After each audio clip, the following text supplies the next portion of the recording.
I'm Jerry Cotrier, Chairman of the Board of Zoning Appeals, and I call to order the special meeting scheduled for 1 p.m. on Thursday, October 29, 2020. Teresa, are we in compliance with the Freedom of Information Act? Yes, sir, we are. Okay, thank you. It's our tradition to begin a meeting with the Pledge of Allegiance, so even though you're all muted, please join me and we'll join in the Pledge of Allegiance. I pledge allegiance to the flag of the United States of America and to the republic for which it stands, one nation, under God, indivisible, with liberty and justice for all. Thank you. Teresa, would you please call the roll? Certainly. Mr. Johnson? Present. Mr. Walzak?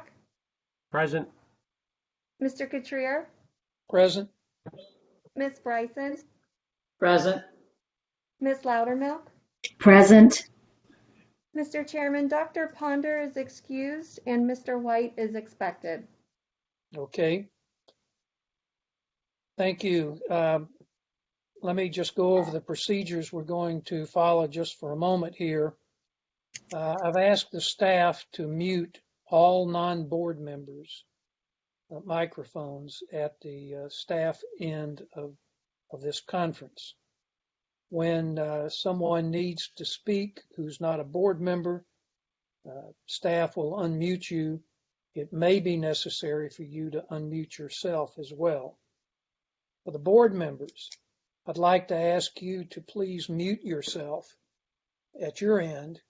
Staff will leave you unmuted, but if the board members will mute themselves at their end and unmute when they need to speak, that will help cut down on some of the background noise that we have in some of these meetings. The agenda has been presented and circulated to the board members, so I'll ask if does the staff have any changes to the agenda? No, sir. All right. I'd like to entertain a motion to approve the agenda as presented. Ms. Bryson. Approve it. Wait a minute. I'm sorry, Charlie. I'll move to approve it. No, Ms. Bryson spoke first. I was trying to establish. Okay, Ms. Bryson approves. Charlie will take you as a second. Teresa, would you call the roll for approval of the agenda? Certainly, Mr. Chairman. Mr. Johnson? I'm in favor. Thank you. Mr. Walzak?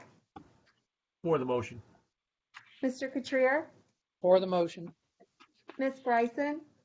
For the motion. Ms. Loudermilk? For the motion. With that vote, the agenda is approved. We'll move on to the area of citizen comments. There was an opportunity for citizens to submit via the portal. Teresa Haley, would you give us a report on that? Certainly. Public comments concerning agenda items were to be submitted electronically via the Open Town Hall portal. All comments were provided to the board for review and made part of the official record. Citizens were also provided the option to give public comment during the meeting by phone. We have 2 callers on the line waiting to give public comment. At the appropriate time, Mr. Chairman, you may call on those citizens to address the board for 3 minutes. Okay, thank you. Any board members have any questions relating to that report? Hearing none, we'll try to move forward then. We have one item on the agenda regarding a postponement. We had received a number of requests for postponements, some of which pursuant to the authority granted me by the rules of procedure I granted, and some I denied depending on the reasons given. Variance 00184-1894-2020 25 Sandcastle Court was granted a variance and no action will be taken on it at this time. It's on the agenda for purposes of establishing an original hearing date, and it will be dealt with in a subsequent meeting. We're now ready to move on to the new business, which is the consideration of 4 variances. So I'd like to go over all how we plan to deal with this or with these. Under our procedure, staff is given the opportunity to present for 20 minutes their recommendation and analysis of the cases. During that period of time, the board members are free to ask questions as they see fit upon recognition by the chair. Following the presentation by staff, the individuals seeking the variances are afforded an opportunity to speak and present their case. During that presentation, board members have the opportunity either during or after a presentation to ask questions and seek answers. Following the presentation by the applicants, staff has an opportunity to present a limited rebuttal. Then we will hear public comment and understand that we have two individuals who've requested to speak, and we'll hear them at that time. Following the public comment, which is limited to 3 minutes individually, board members will have the opportunity to ask any questions they wish of the people making public comment. Following the presentation by staff and the presentation by the applicants and the public comment, then we will move on to the period of board discussion and vote. We will have a global discussion of the 4 cases, and then we will discuss each case individually. And at the conclusion of that, there will be a motion and vote on each individual case. And pursuant to the procedures and state law, the board may approve the variance applications, may approve the variance applications with conditions or modifications, or deny the variance. The board also has the power to postpone further consideration to the next meeting of the BZA, which would be November 23rd. Assuming that we have a motion and a vote and either approval or approval with conditions or denial, then staff will prepare. That will conclude the public hearing on these cases, and staff will prepare a notice of action, which will then summarize the conclusions reached by the board, and that notice of action will be executed by the chairman, the maker and seconder of the motion, and it will be mailed to the applicants as appropriate.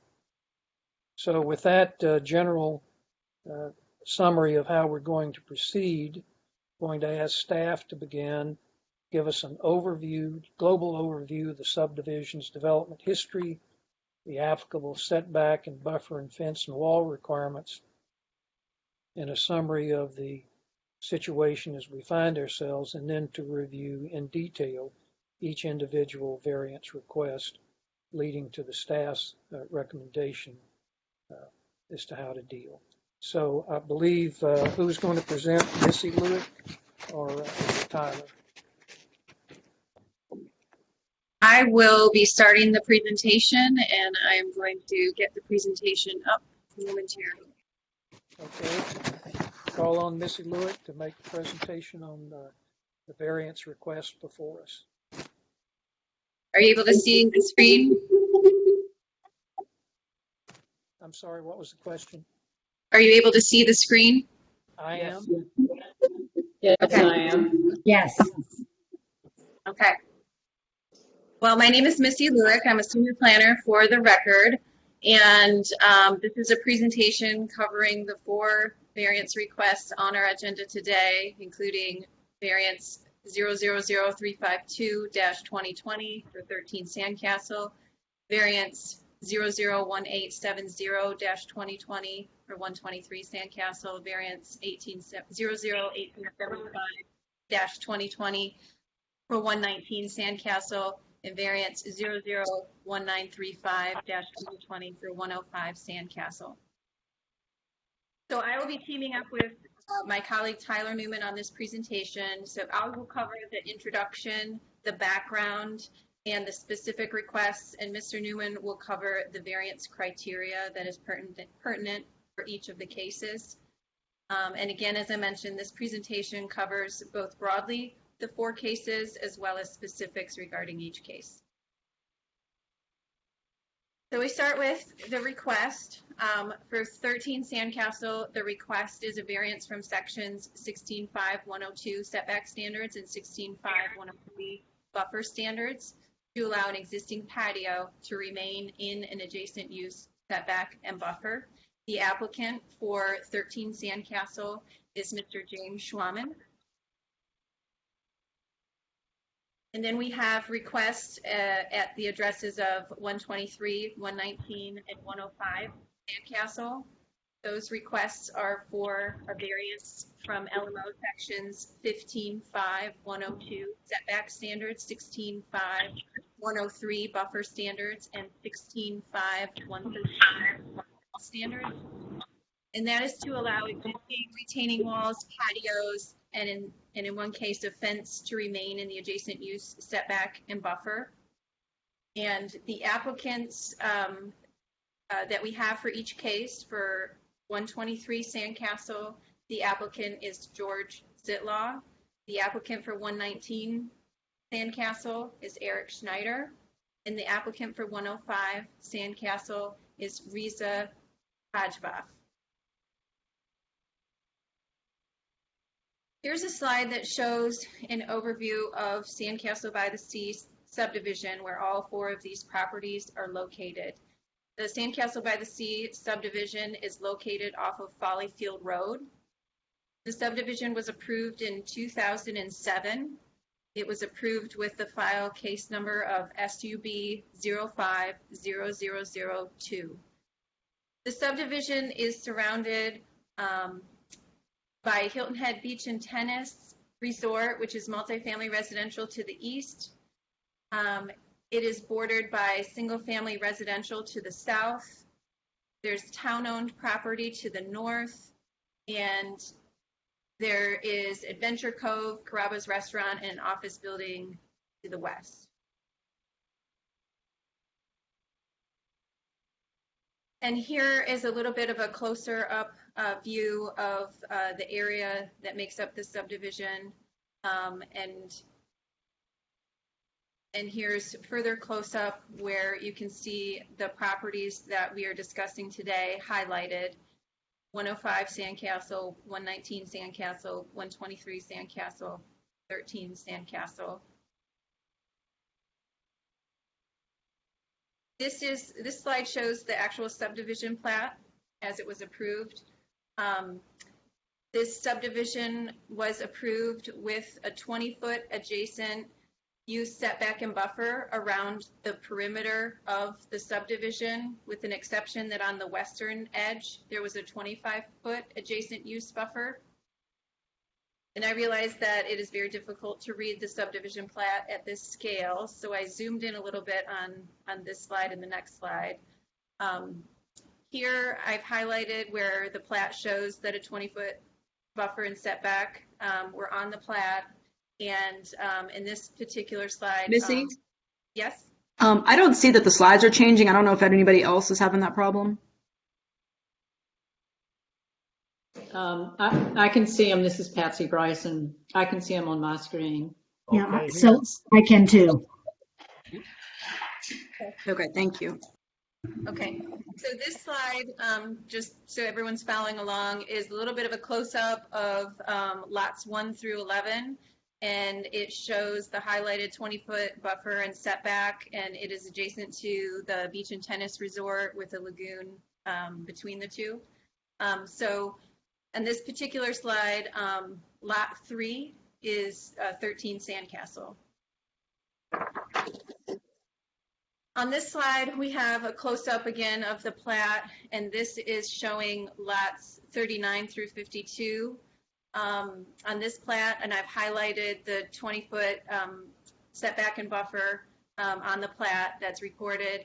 And lot 39 is 105 Sandcastle, lot 46 is 119 Sandcastle, and lot 48 is 123 Sandcastle.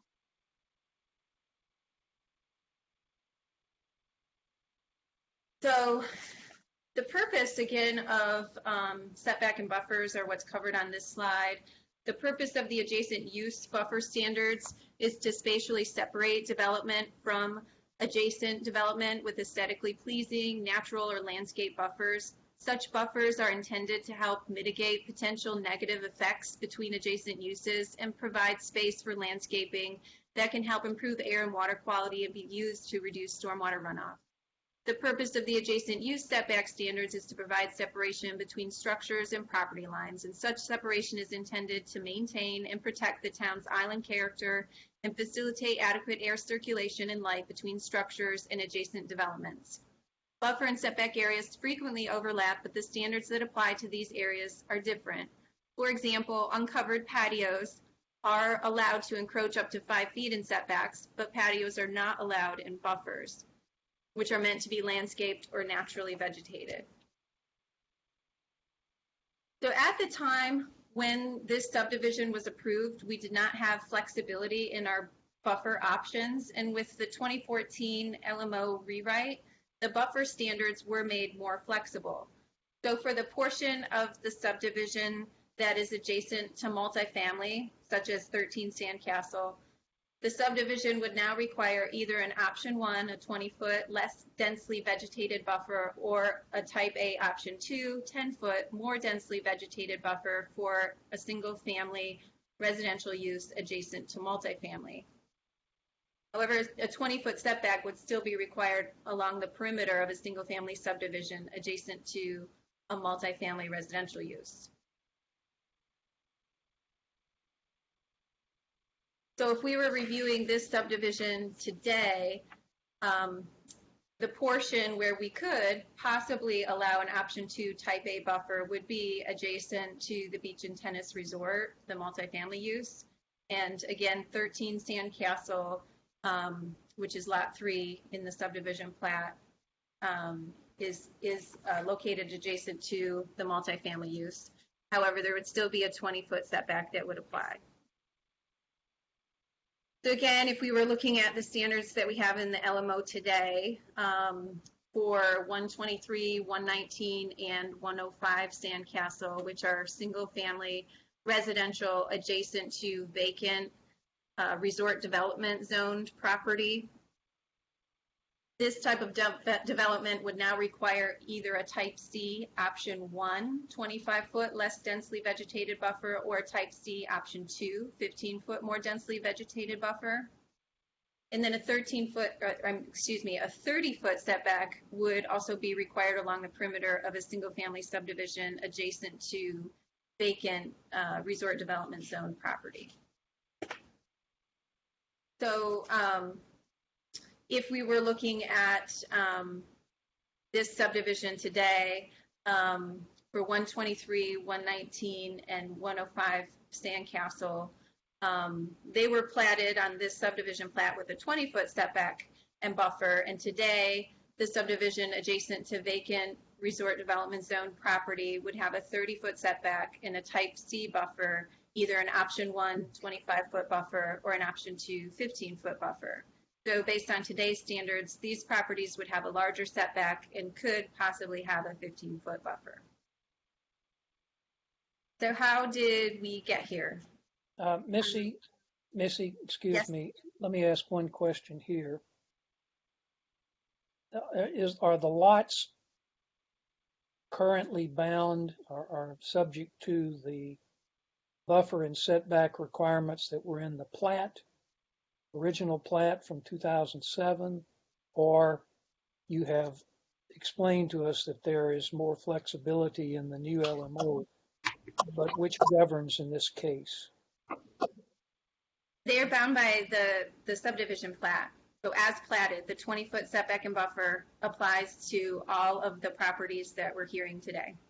Okay, we'll get into this further, but let me ask one more question, get to it further later.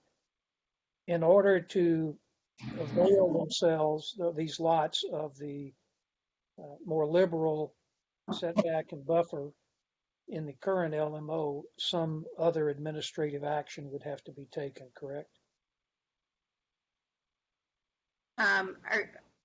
Like replatting. Replatting the subdivision, correct? Okay, thank you. Please proceed. Okay. Mr. Chair?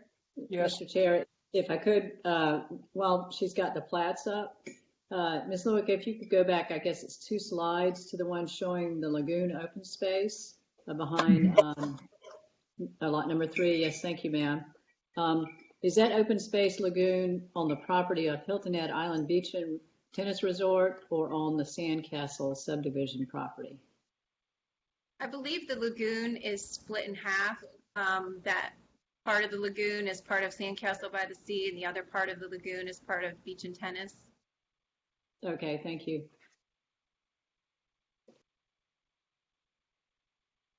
So Please how did we get, oh, wait, I can keep going? Yes, please. Okay. So how did we get here? In July of 2019, staff received property owners removing vegetation in the buffers and making improvements such as patios within the buffer. And upon a site visit, staff found several violations in the area in which staff had received complaints about. So violation letters were sent to property owners notifying them of a violation and providing a deadline to remove the encroachments or apply for a variance. A representative of the property owners contacted staff after receiving the violation letters and asked if the deadline to remove the encroachments could be extended to November of 2019, as the majority of the homes are vacation rentals and it was in the middle of the summer season. Staff thought that was reasonable and extended the deadline. Then in early fall of 2019, the representatives of the property owners met with staff to discuss their options. One of the requests was to reduce the buffer to the 10-foot buffer option. And staff informed them at that time that to utilize the reduced buffer option, the entire subdivision plat would have to be revised and then recorded. And town staff had been working with the representatives to pursue a buffer reduction request for the entire subdivision, but it was later determined by the representative to be too costly, and they didn't think they could get the required 100% owner's consent to do so. Then staff was informed in spring of 2020 that there were several other properties in this subdivision that had encroachments in the buffer. Staff did another site visit to all the properties in the subdivision and compiled a list of the violations. In August of 2020, a second violation letter was issued to property owners with a deadline to remove the encroachments and restore the buffers back to a vegetated area by October 1st of 2020. The property owners were informed that if they did not adhere to the deadline, the town would place a hold on their parcel, making it so that no further building permits could be issued until the violation had been corrected. And the property owners were all informed that they also had the option to apply for a variance if they wished to keep the encroachments. Missy, let me ask a question here. Replatting, if that were pursued as an option here, replatting to take advantage of the new provisions in the LMO would lead to an application to the Community Development Department, then through the Planning Commission, and ultimately to the Town Council. Is that correct? I don't believe so.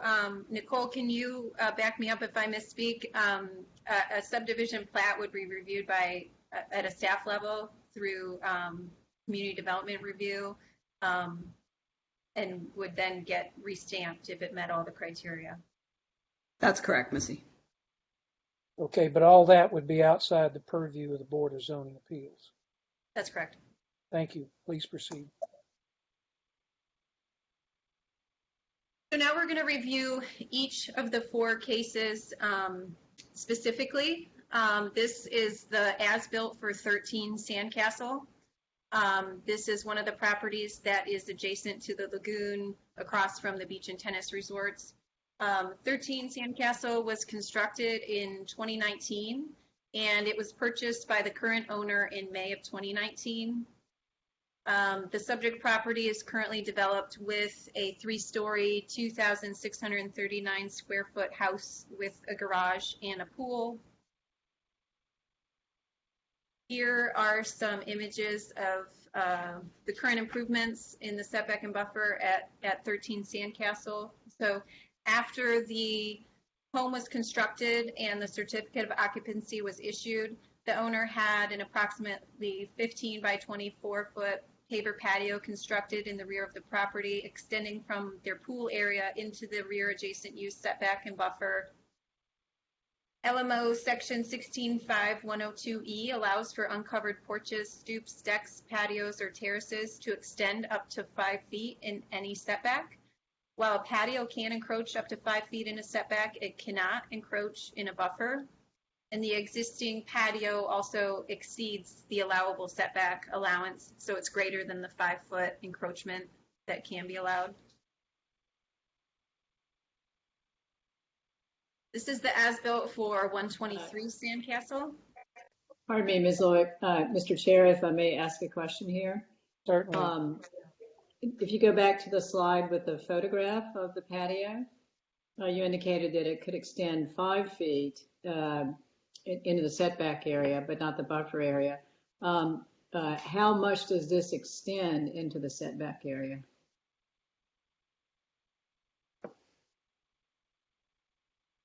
I don't, the patio, it's approximately,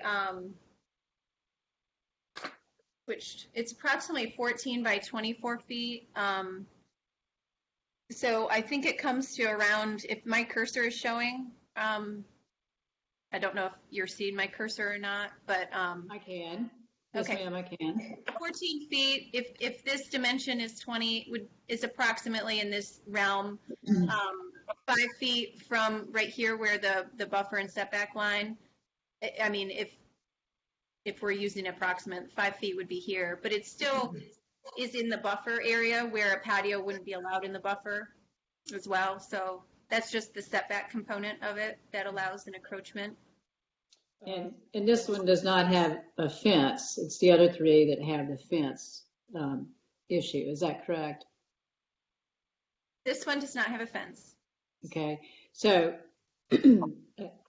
just a question, if a setback variance were approved for whatever the intrusion is into the setback area, then there would still be a problem with compliance with the buffer requirements. Am I understanding that correctly?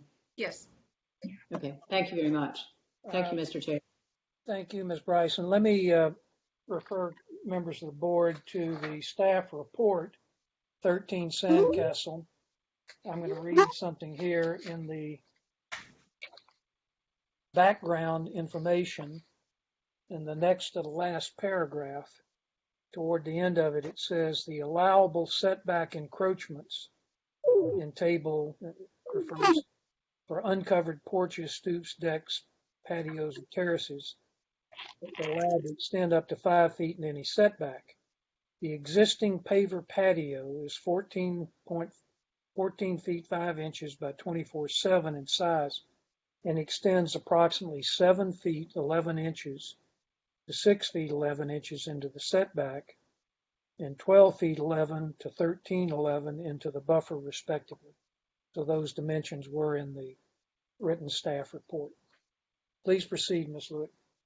Pardon me, Mr. Chair. Yes, sir, I was trying to get that testimony in the hearing. Thank you. But by the staff, thank you. Okay. So 123 Sandcastle. So the next 3 properties are all adjacent to the town-owned property, which is vacant resort development zoned property. This particular property here, 123 Sandcastle, is shown in this as-built. This property was purchased by the applicant in 2017, and a certificate of occupancy for a new single-family residence was issued in 2018. A 3-story single-family residence with 3,314 heated square feet, 1,137 unheated square feet, 4 bedrooms, 4 bathrooms, and a swimming pool is currently constructed on the property. After the home was constructed and the certificate of occupancy was issued, the applicant had a paver patio and stone retaining wall constructed in the rear of the property, extending from the pool area into the rear adjacent use setback and buffer. I should add that no building permit is required to add a patio, and so there weren't building permits that were reviewed by the town for any of these improvements. thought I would let you know about that. Here are some additional photographs of this particular piece of property. The green wooden fence that you can see is approximately located on the property line between the Sandcastle subdivision and the town-owned property.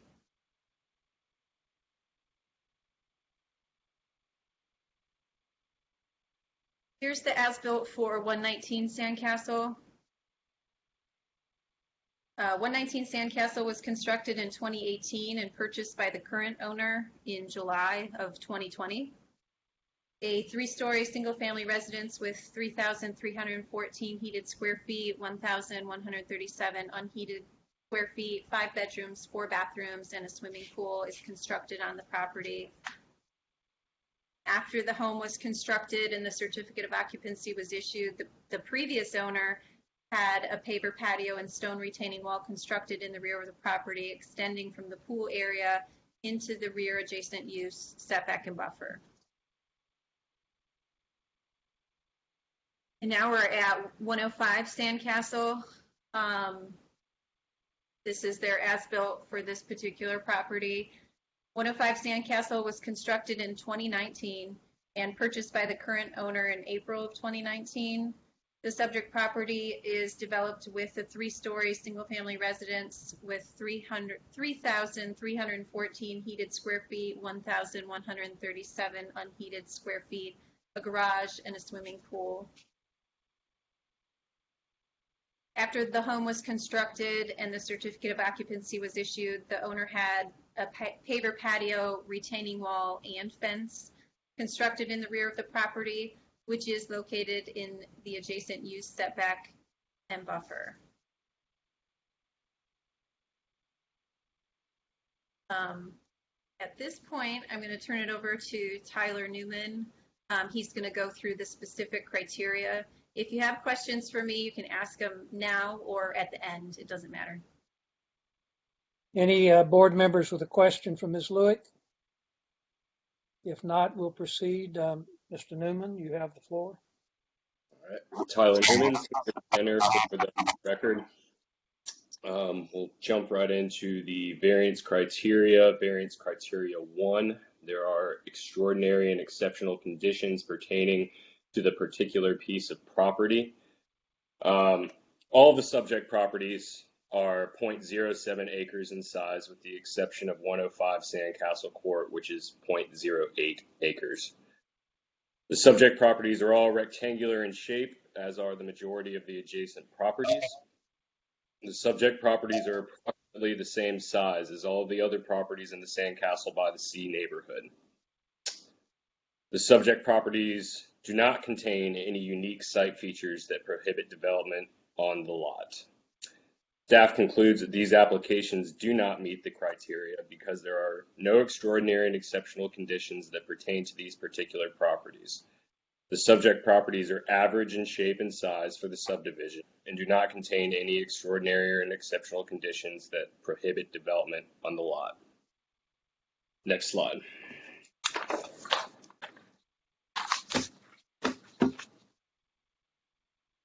All right. Variance criteria 2 is that these conditions do not generally apply to other properties in the vicinity. As previously indicated, staff finds that there are in fact no extraordinary or exceptional conditions that pertain to the subject properties.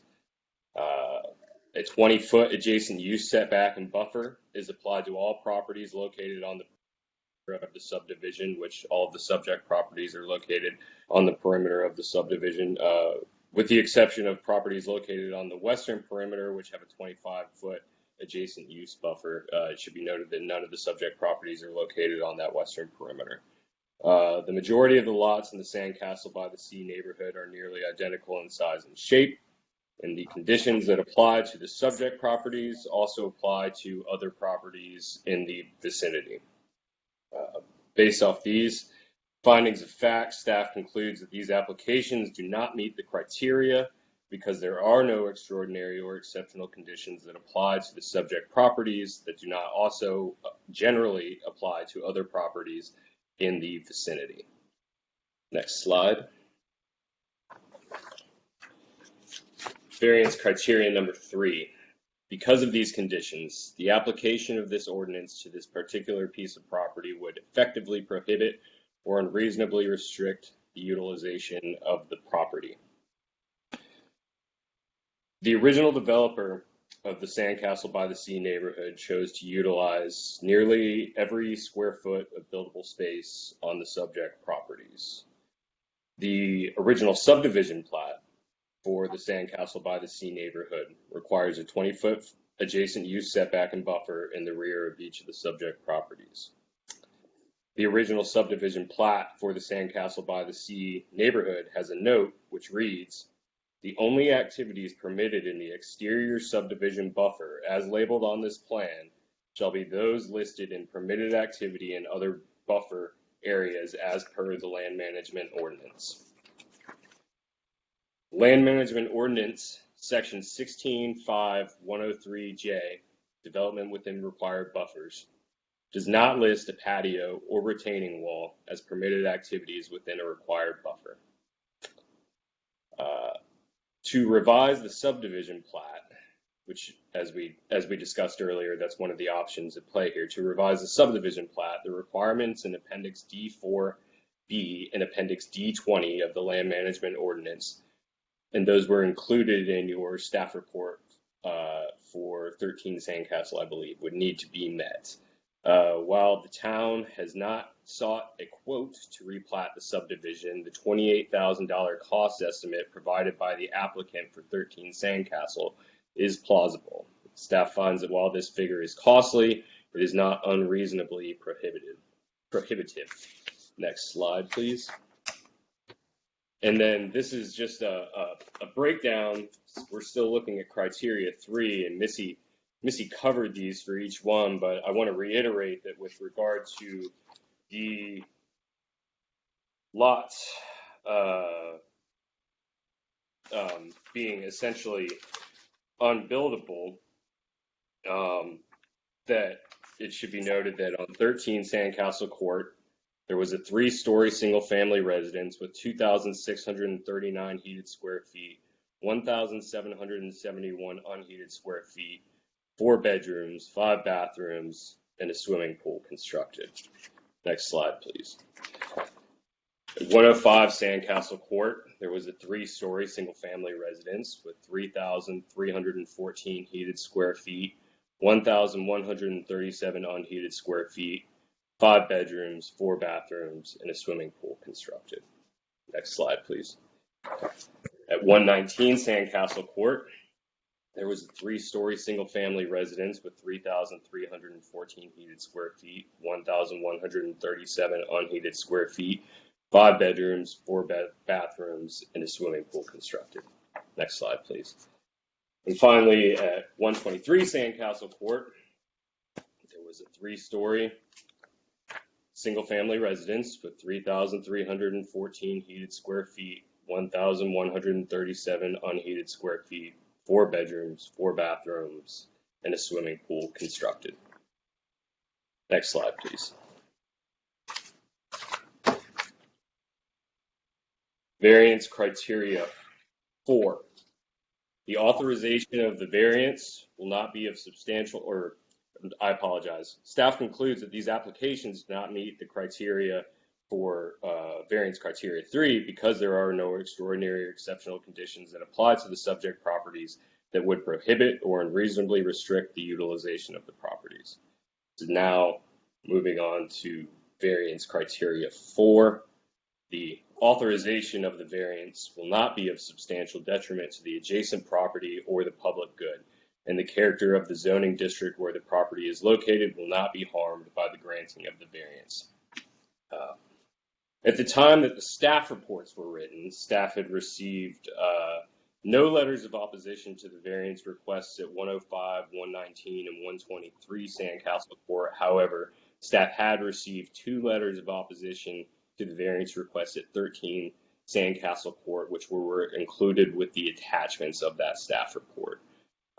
Since then, when we received the online comments that were mentioned earlier, we did receive 7 total online comments, 5 of which were opposed to all of the Sandcastle variance requests, and 2 of which were in favor.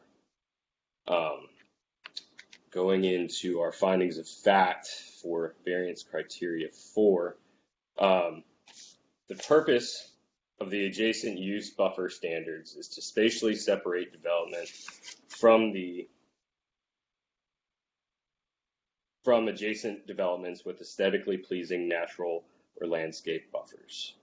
The purpose of adjacent use setback standards is to provide separation between structures and property lines. Such separation is intended to maintain and protect the town's island character and facilitate adequate air circulation, light between structures and adjacent developments. The use of hardscape in the buffer area is a modification to the civil engineer stormwater runoff calculations for the Sandcastle by the Sea subdivision.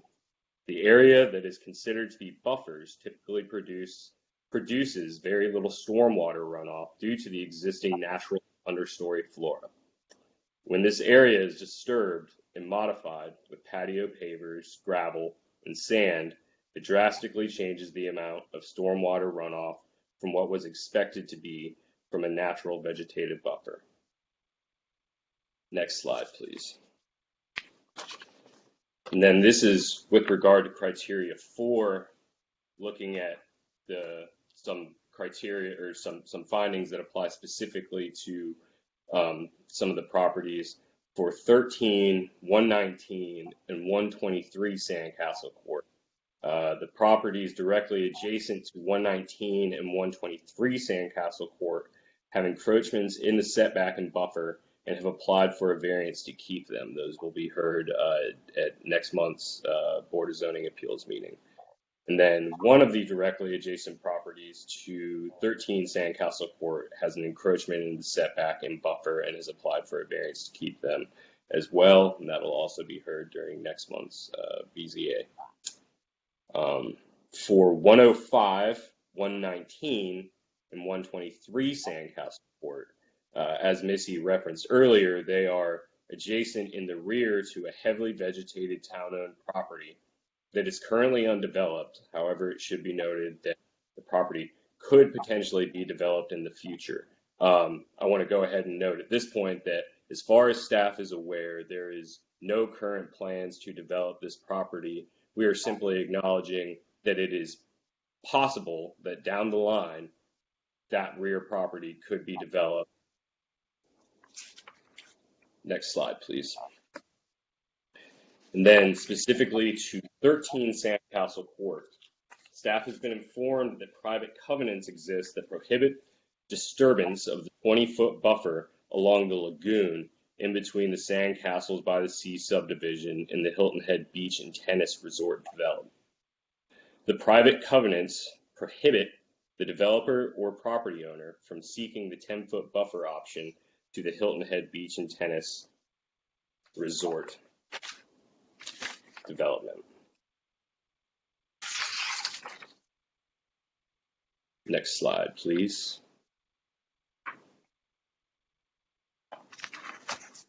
And finally, staff's recommendation based off the findings of fact and conclusions of law in the staff reports is that since staff finds that none of the 4 variance criteria were met with these applications, staff recommends denial of the applications.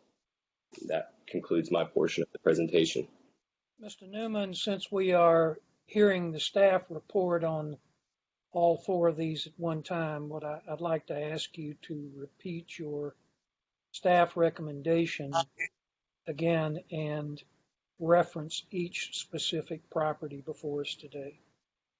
Okay. Staff recommends that the BZA deny application 13 Sandcastle Court based on the findings of fact and conclusions of law in the staff report. Staff recommends that the BZA deny the application for 105 Sandcastle Court based on the findings of fact and conclusions of law contained in the staff report. Staff recommends that the BZA deny the application at 119 Sandcastle Court based on the findings of fact and conclusions of law contained in that staff report. And finally, staff recommends that the BZA deny the application at 123 Sandcastle Court based off from the findings of fact and conclusions of law contained in that staff report. Thank you. We'll now proceed to see if there are questions from members of the board. I'll start with one. Mr. Newman, you referenced, I think, a notice that I believe was in the recorded plat about permitted activities in the buffer. Could you state that again and repeat that information for us, please? Yes, sir. One of the little notes on the original subdivision plat for Sandcastle by the Sea reads the only activities permitted in the exterior subdivision buffer as labeled on this plan shall be those listed in permitted activity in other buffer areas as per the LMO. And a copy of that notice or that plat would have been provided, I assume, in the normal course of business when each of the property owners acquired their property. I can't definitively state that they received that, but I think that that's a fair assumption. Okay, thank you. Let's see now if we have questions from the board members for the staff report. We'll start with Mr. Johnson. Any questions, Bob?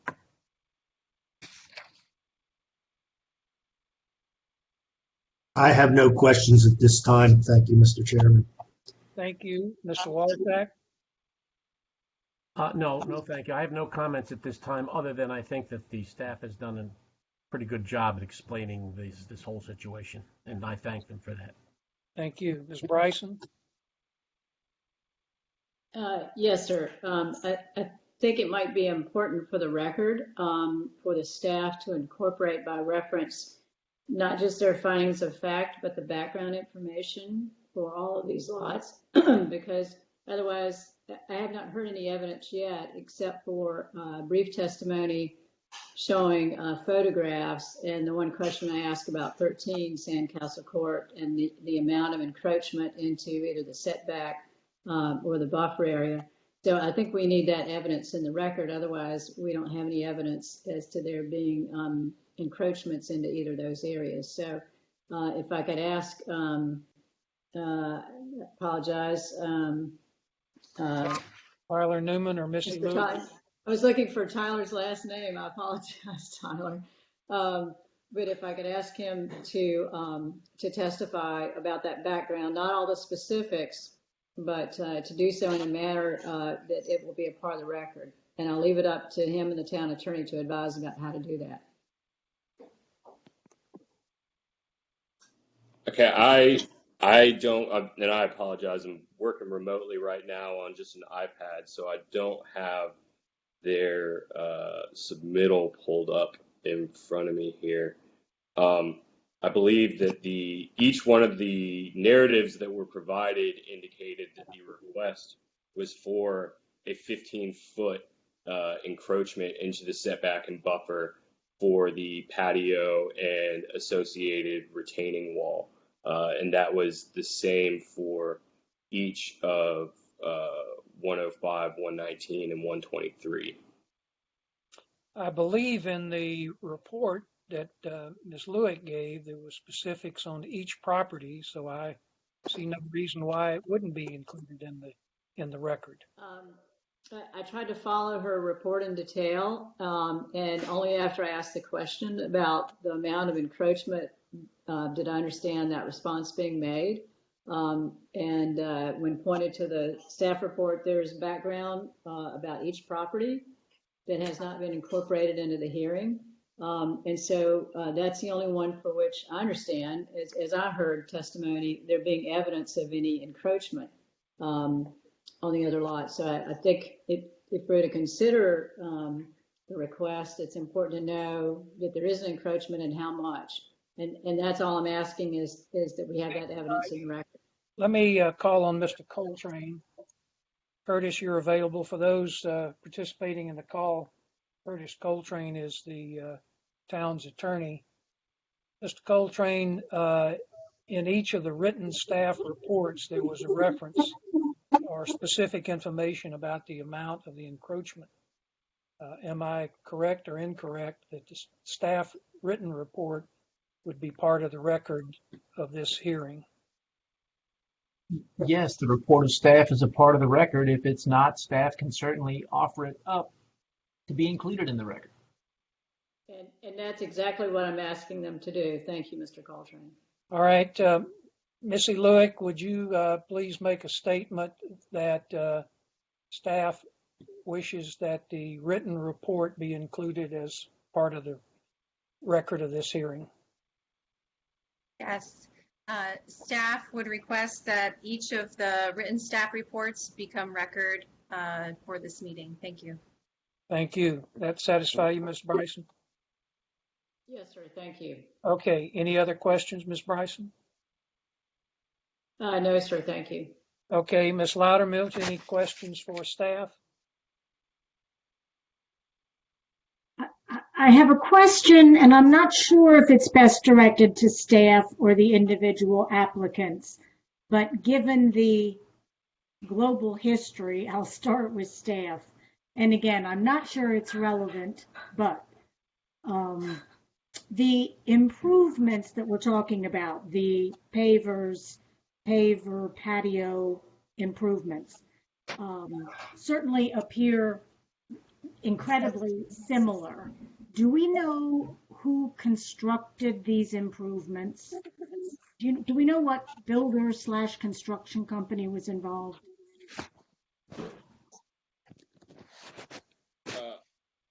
This is directed to the staff at this point.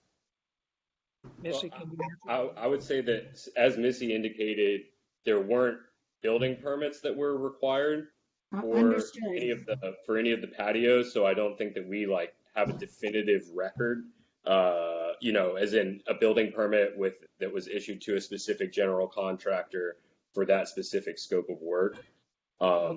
Thank you, Tyler.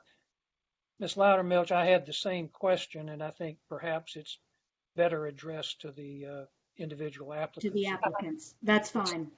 All right. Any other questions? Ms. Loudermilk, any other questions from you? No. Thank you. All right. That concludes the staff presentation and the opportunity for board members to ask questions. We'll now hear from each of the individual applicants, beginning with Mr. Schwaman, who owns the property at 13 Sandcastle Court.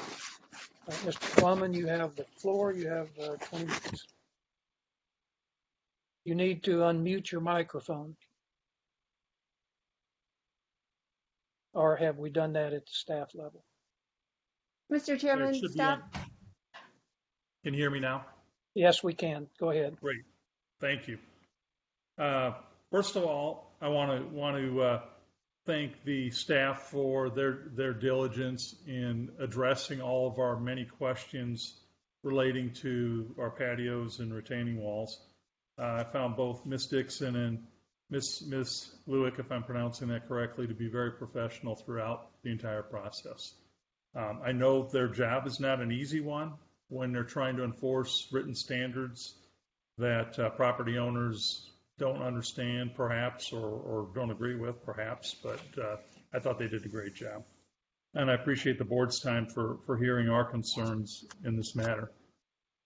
So can you see my PowerPoint presentation, or do I need to do something with that, Missy? You do need to share your screen. There's a share screen button towards the top of your screen. It looks like a monitor. Can you push that button? I just did. Did that work? Not yet. Okay, let me try it again. Share screen 2.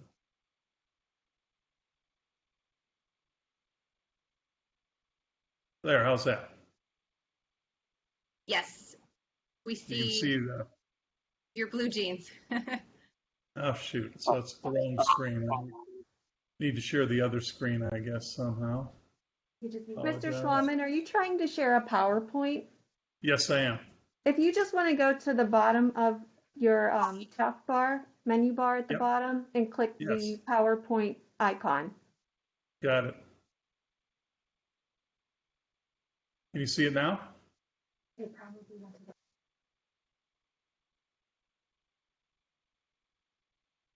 The black screen. Do you have dual monitors? Do you have two monitors? I do. Okay, Yes. so you want to bring your presentation over to your other monitor. Okay. Try. Actually,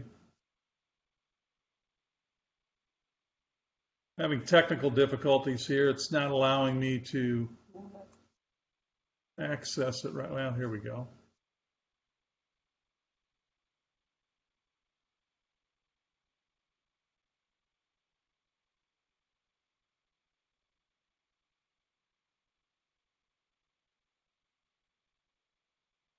There, did that work?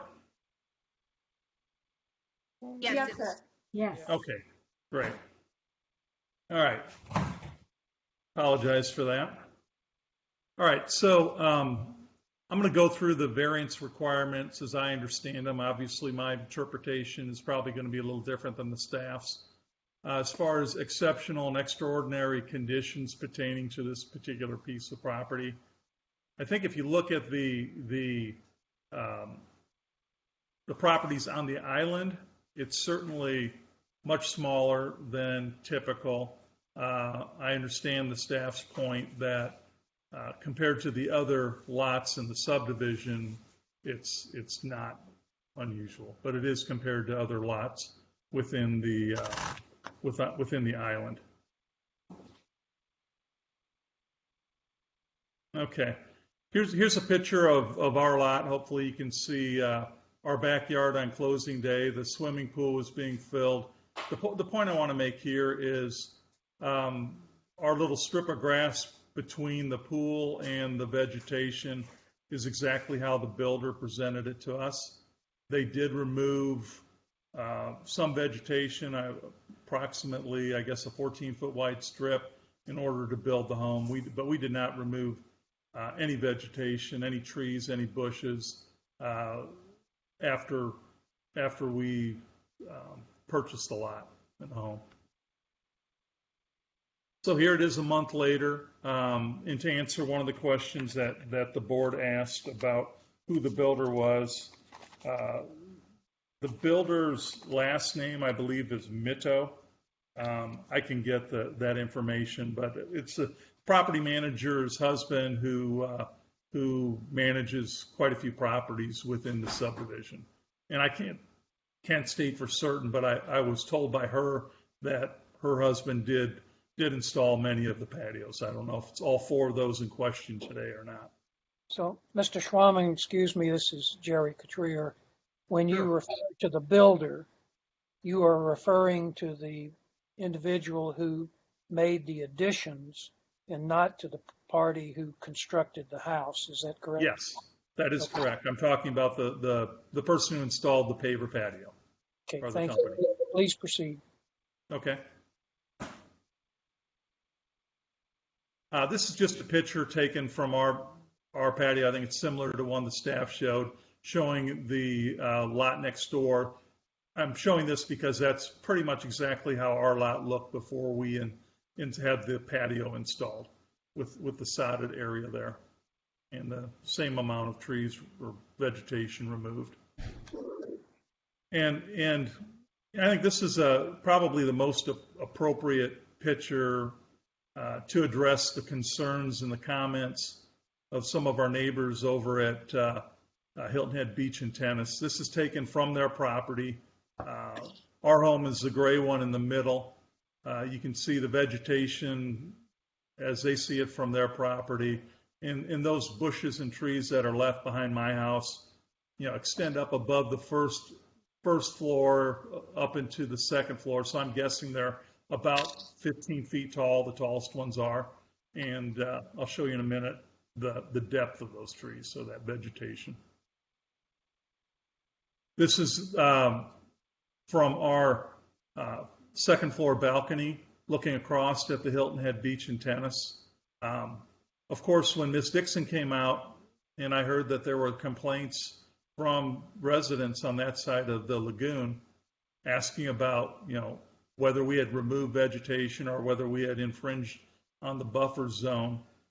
My question was, well, there's no vegetation over there other than trees. What about them? And she said, well, they're grandfathered, so they're not required to have the vegetation as we have. This is a view looking at the, so let me make sure I have the right one. This would be the southeast corner of our patio. I just tried showing two views so you can see I measured down to the edge of the lagoon up to our patio. It's just over 9 feet, 9 feet 3 inches to be precise, of vegetation in the area that the builder left. And on the other corner, we have a little more room. It's a little over 10 feet, 4 inches of vegetation. And you can see I chose a larger font. I was hoping perhaps some of the people who made the original complaint were looking at, I suspect they're looking at this home, not the three that I just showed you, including ours, when they complained. And the variance requirement too is that these conditions do not generally apply to other properties in the vicinity. In my, I guess, sort of ironic comment is, well, the other properties, such as this one, which I'm told is compliant with the buffer standard, does not have anywhere near as much vegetation as we do, but yet it meets the standard. And I'll come back to that point a little bit later. You're going to see other photographs I've noticed. Originally I was the only person responding to the variance request back in March, so I took pictures of the surrounding subdivision, but I know in the other staff-produced documents, they've showed other pictures. The one on the left is the north side. You'll see, the other three people are requesting variances in their improvements in their narrow strip of backyard. The one on the east side, I don't know that anyone's been cited over there, but this gives you a really good idea of what was left for us homeowners after the builder built the homes. You can see what vegetation typically they removed. And then the one on the right is the south side. And again, ironically, this does conform, I'm told, or almost conforms to the vegetation standard, which again, I'll go into in a little while. Variance requirement number 3, because of these conditions, the applicant of this ordinance to this particular piece of property would affect, prohibit, or unreasonably restrict the utilization of the property. Again, this probably comes to expectations, but when we purchased the property and we saw the areas were cleared behind the homes, and we saw 20 plus other homes had patios there, it was our expectation that this was acceptable. It's been going on for multiple years, so shame on me for not asking more questions, I guess. But I think it would be unreasonable for us to have to remove the patio. That's the only area we have that's available for outside of our house footprint for setting a table or a couple chairs. We also have a shower that we installed around the side of the house. If all the vegetation were still in place that the builder removed, we wouldn't even have access to that. And in the final variance question, and I'm sorry, can somebody tell me how many minutes I've used up already? I didn't check when I started. Mr. Schwarman, you have 10 minutes left. Okay, perfect. So variance requirement 4, and this is probably the one that I most vehemently disagree with the staff on. The authorization of the variance will not be of substantial detriment to the adjacent property or the public good and the character of the zoning district. The properties located will not be harmed by granting the variance. So looking at this photograph, I think, is the best evidence at least the parties that complained about the violation of the zone. And incidentally, I've been told by staff that, and I understand this completely, given funding limitations, they're not the police that goes out and checks frequently to see if people are putting patios in their backyard, but rather they respond to complaints. So the reason I'm here today is because there was a complaint. Again, I doubt if it was on my house, but probably the one that I showed you a little bit earlier. So I think this shows me that there's still a lot of vegetation there. One of the complaints talked about, they want, they're concerned about the noise. Well, that has nothing to do with the 20-foot vegetation buffer, as far as I can tell. I will tell you, I've had issues with noise from adjacent neighbors or renters. We do have, our subdivision does have a quiet time from 10 p.m. until 8 in the morning. And on 2 occasions, we've reminded people next door, in both cases they were renters, of this. We did it in a nice way. They immediately turned down their music and responded.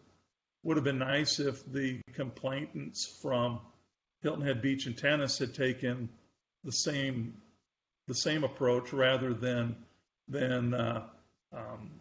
using all of your valuable time to address an issue such as this.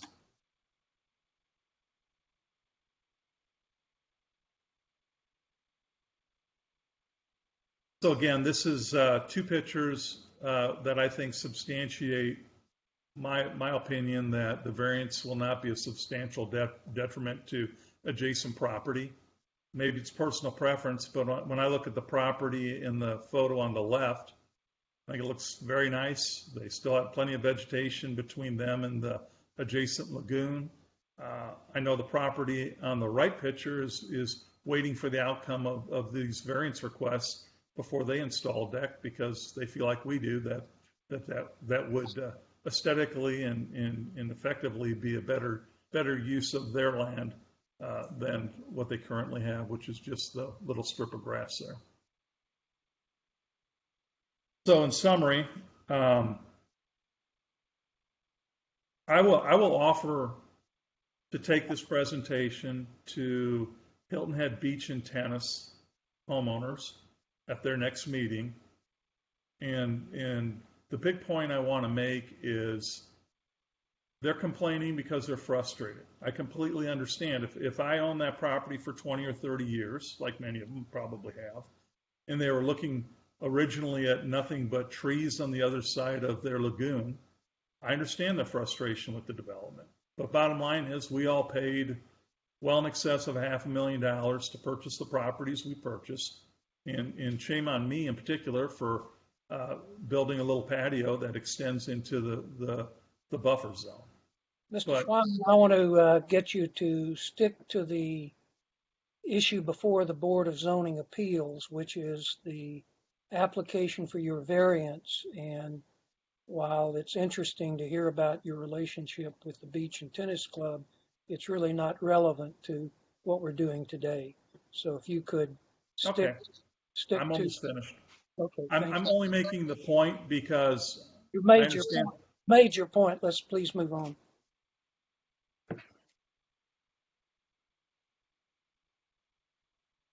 Well, I guess the question to the board then, forget my neighbors, which of these 2 pictures would you prefer to have? The picture on the left, which meets the vegetation buffer, or if I'm forced to remove the patio, I'll have to tier the vegetation that I have and probably remove vegetation. I need to install exactly 2 trees and 3 shrubs in my 33-foot wide strip of property. And I think that would be to the detriment of the certainly the spirit of the vegetation buffer if I were forced to do that. Are there any questions? Okay. I'll start and then we'll ask the other board members. The question came up earlier, and I think you referred to it, who did the improvements on your property? You gave a name and I didn't write it down. I can provide the staff with the name. I wasn't prepared that. I just know the last name of the person who is a property manager. It's, I believe, spelled Mitto. And I know her husband installed our patio for us. Okay. But I can get you the name of his company, and I know he installed quite a few in the Okay. neighborhood. Well, that leads to the question: did the same individual, to your knowledge, install all or most of these improvements in the other properties as well? Yes, that's what I was told. Okay, thank you. Did you receive at the time you purchased your property a plat of the subdivision, which included the notice that Mr. Newman referred to in the plat about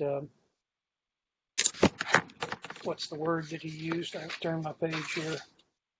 Other activities, permitted activities in the buffer? No, I don't recall anything defining what activities were allowed in a buffer. I did provide to staff a copy of the plat I received from the builder. It was not very legible. They later provided the one that's more legible, where you can actually read the words 20-foot buffer. Okay, thank you. Let's see if the board members have questions for Mr. Schwaman. We'll start with Ms. Loudermilk.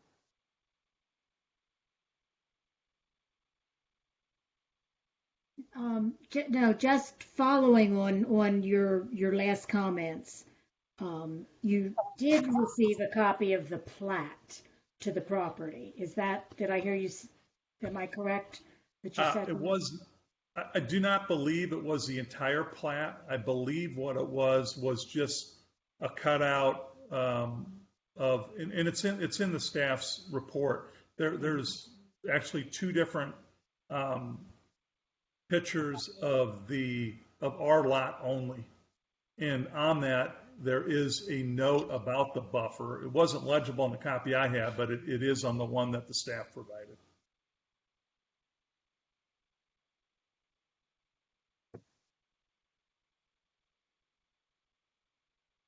Okay, yeah, I think I found that. Okay. No, I don't think I do have any other questions for you. Thank you. Okay, thank you. Ms. Bryson? No questions. Thank you, sir. Mr. Walsack? Yes. Following up on your question, Jerry, when you closed on this property, normally sometimes a survey is done and a new map is developed, or like you said, I guess a site plan was provided with information on it indicating that there was a buffer there, correct? Yes, as I stated, there was a document that showed my lot only, and it had the line drawn in there, but it wasn't legible. I couldn't read the word 20-foot buffer. Yeah, that's kind of a standard thing, because you mentioned in your discussion here today that you didn't know that it was not permitted to put a patio in your backyard because all the other patios that you saw when you were there. But, I just point out the old proverb that, ignorance of the law does not mean, that you're exempt from it. I understand. So, and the fact that you had a plot that showed the buffer, I would presume you had an attorney when you had your closing. I mean, in other words, I would think you should have done a little more diligence in this. And again, my other question is, if you did know about this, why didn't you apply for a variance before you built the patio? Believe me, if I did know, I would not have spent thousands of dollars without getting permission. And that would have been the logical thing to do. And I understand your point. Ignorance of the law is no excuse. Okay, that's all I have. Okay. Mr. Johnson? Excuse me, I have no questions at this time, Mr. Chairman. thank you. One other question, Mr. Schwaman. I understand there was some discussion among the property owners about seeking the replat alternative, which I believe would give some relief, but not total relief to all of the property owners. Can you enlighten us a little bit about that discussion or that consideration?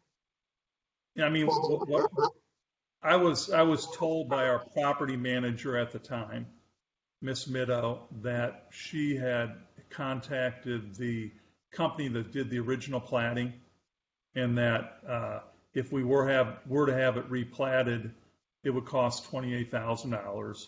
But I think the bigger challenge was we still have a lot of property owners that have not built anything on their lots. I know from us sending out notices back in March before the meeting got canceled, and then again this time, that we get a lot of them back. You know, people just don't respond or have moved on to other addresses. So our feeling was it'd be almost impossible if the requirement is to get 100% of the homeowners or property owners to agree to it. If we could do it individually, perhaps that would be feasible, but to get absentee property owners, we didn't feel that was going to be possible. And am I correct that there's still, the developer still owns some of the lots that are unsold? No, I am told by the superintendent for the developer that they are building on the last of the properties they own and that they're not purchasing any more lots. Again, it's hearsay, but it's the superintendent for the builder. He said that if somebody purchases a lot and comes to them, they'll build on it, but they don't own any more lots. Okay, it's not a critical item. I will just point out that I believe there are 83 platted lots in this subdivision. And while $28,000 is a good bit of money, if you divide it by 83, it comes out to about $337 per homeowner. It seems I would be willing to pay that. Again, I think the bigger problem is, well, and probably 1/3 of the lots don't have this issue. They're the lots around the interior. I wouldn't expect them to pay anything. But the lots around the perimeter, I think the bigger challenge is just getting people to respond. If in fact, and I don't know that it's a fact, that they all have to agree, or if it could be done individually, or if the board could approve it, that hasn't really been explored. That's outside the purview of the Board of Zoning Appeals, but we'll pose that question to staff in a few minutes.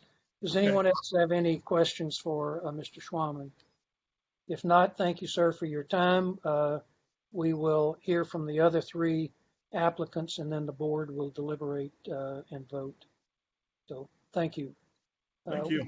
We'll now hear, in fact, let me just stop for a minute and ask Missy or Tyler or Nicole, these are staff people at the town, would replatting of the subdivision require unanimous consent, or how would that work? Can you enlighten us at all on that?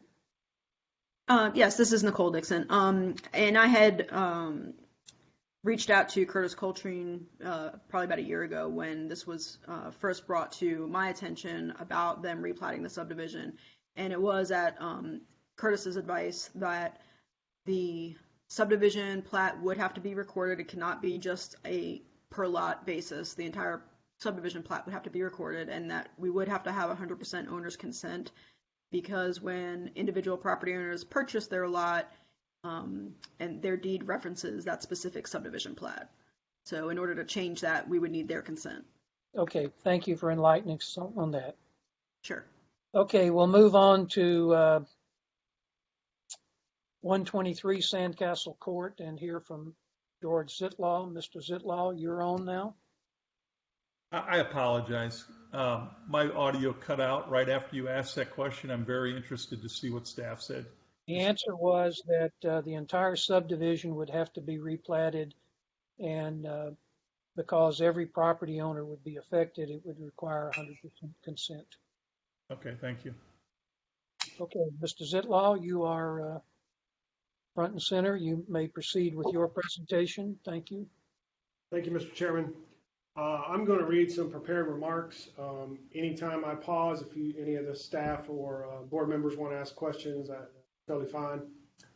I would like to thank the Board of Zoning Appeals for taking time today to hear my request for a 15-foot variance to allow vegetation buffer in the backyard area of 123 Sandcastle Court to contain improvements of natural-looking stone pavers with permeable joints and a natural-looking stone retaining wall of less than 3 feet in height to prevent erosion of soil into the swimming pool and other livable space in the home. This property backs up to the Follyfield Road buffer donated to the town of Hilton Head Island when development first began in 2007. My wife and I have owned this property for a little over 2 years and have really enjoyed our visits to HHI. I would also commend the staff of the BZA for their professional conduct and their willingness to answer all my questions with patience and kindness, no matter how dumb they sounded. It is greatly appreciated and it has made this whole process much easier to navigate. I've read through the reports prepared by BZA staff and understand as a matter of law my property violates the law. I also understand that the report interprets the law to apply to the entire development.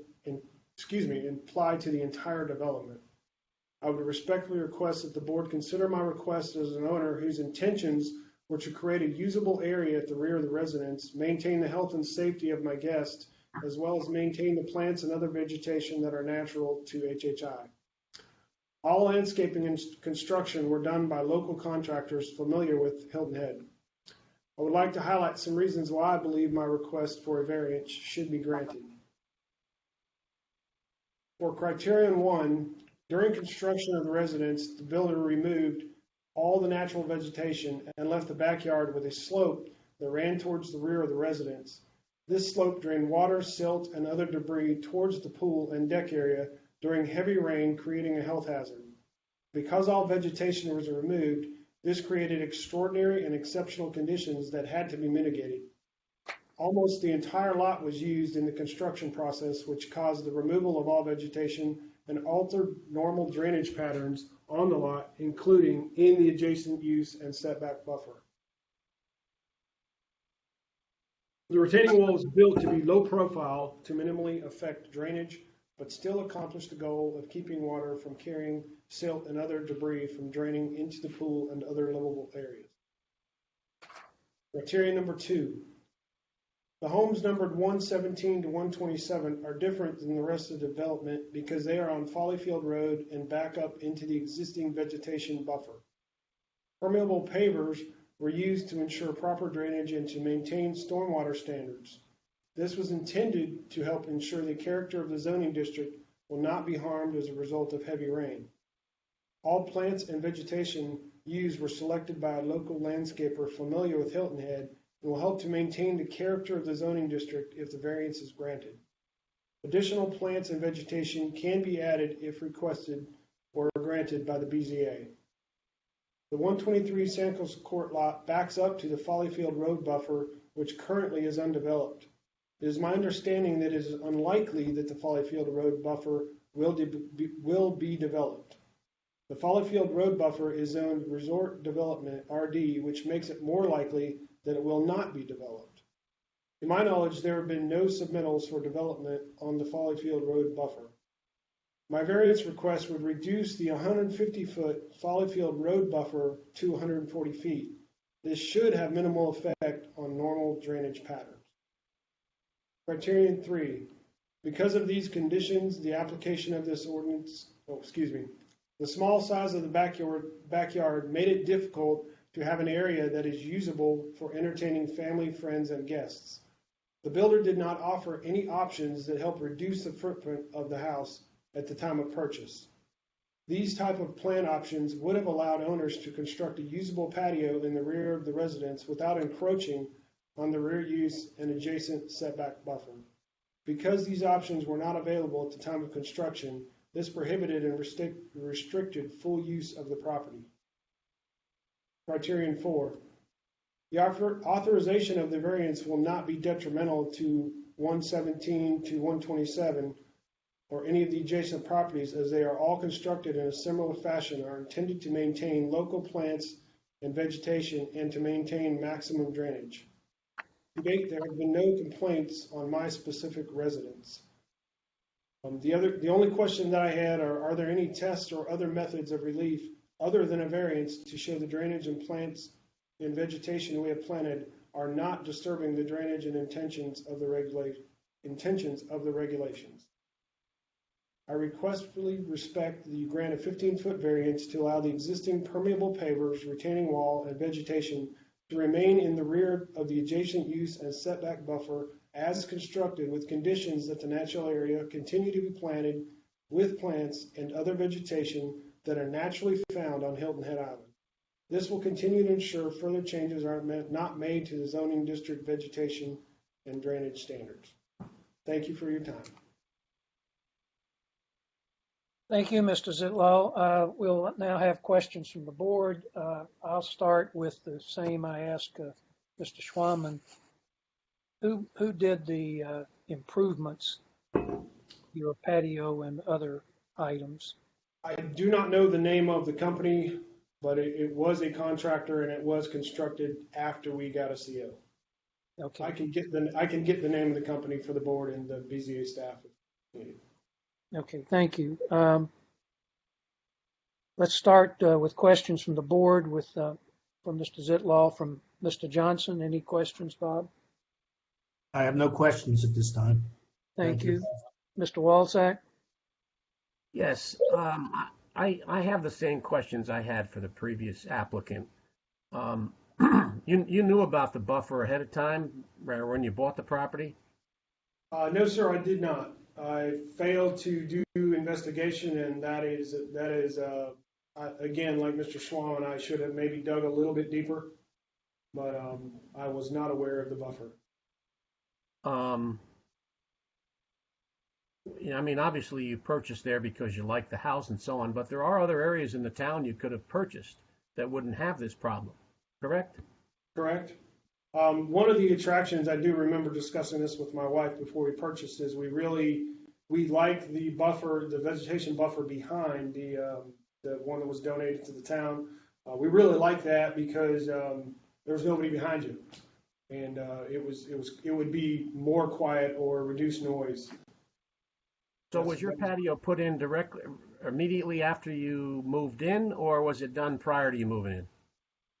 Well, our property's a rental. I don't know what the time frame was. It wasn't immediately after. It might have been a couple months or a month or two. I'm not sure the exact time frame. And by the way, this builder or this contractor who built these patios, he didn't know there was a buffer back there? I'm not sure, sir. I do not know. All right. That's all I have. Thank you. Okay, Ms. Bryson? Yes, sir. Thank you, sir. Mr. Zitlaw, looking at the photographs about which you've testified and you've provided evidence to us today, and I see the slope challenge that you're talking about. Other than the retaining wall and the permeable pavers that you have installed, did you explore other options to address that slope, such as tapering it back or adding other plantings there? No, ma'am, we did not. Okay. So the only option you looked at was construction of the patio with the retaining wall? Yes, ma'am. The main reason for that is again, this is a rental. Really wanted to create a space where, the house sleeps 23 people. So with the reduced size of the backyard, it would have been difficult to create an area where we could entertain, or you could have a large amount of people. That was the primary reason. I'm sorry, sir. Did you say this house will sleep 23 people? I believe it's 23 or 22. Yes, ma'am. Okay. Thank you, sir. Those are my questions. Yes, Okay. ma'am. Ms. Loudermilk? Yes. Mr. Zitlow, just clarification, please. With all these setbacks and footages and improvements, I want to make sure I'm clear. Currently, with the patio and retaining wall, you do have a 5-foot buffer remaining. Is that correct? Yes, ma'am. Okay. We extend, my understanding is we extend 15 feet into the 20-foot buffer. Oh, okay. And Did you need to clear any vegetation in order to do your improvements? No, ma'am. All the vegetation and everything was cleared by the builder. Okay, in the process of the home construction itself? Yes, ma'am. Okay. I know I have a picture somewhere. I've been looking for it. It's been about almost 3 years now. I have a picture. I'm almost positive my father-in-law has a picture pre-construction somewhere. Okay. Internet is forever, so it's out there. Okay. No, that's my only question. Thank you. Okay, Yes, thank ma'am. you. Anyone else with a question for Mr. Zitlaw? If not, thank you, sir, for your presentation. We'll now move on to hear from Eric Snyder relating to his property at 119 Sandcastle Court. Mr. Snyder, you may proceed. Thank you, Mr. Chairman. Thank you, Board, for hearing our variance request today. And thank you for the senior planners for all their support during this process. My wife and I purchased our property, as was noted, in July 2020, this summer. And we moved our family, our 3 children, ourselves here from Alaska. And came to the other side of the country because we fell in love with Hilton Head Island. And we certainly appreciate why these standards are in place. It's part of why we fell in love with the island. Now, that being said, I'd like to go in a little bit of context of why we selected the 119 residence when we realized we wanted to hang our hat in Hilton Head Island. And specifically being in this Foley Field neighborhood association, being a part of that. I don't know if you guys can see my screen. Am I sharing my screen for everyone now? No. Okay, I'm going to go ahead and click here to share this screen. And Okay, we can see that. Okay, I think I can minimize that. And as you drive down Foley Field Road, the tens of thousands of people that go to that beach every year, because of this 1.5 acres that is protected by the town of Hilton Head Island, you don't even see that the Sandcastle development is there. And that's what appealed to the one unit that was available for us that was on the market, 119, was that when you think about location, the fact that this 1.5 acres was protected by the town and there'd be no development there in the future, because part of the zoning at the time, or the original construction, that 1.5 acres was conveyed over to the town of Hilton Head. And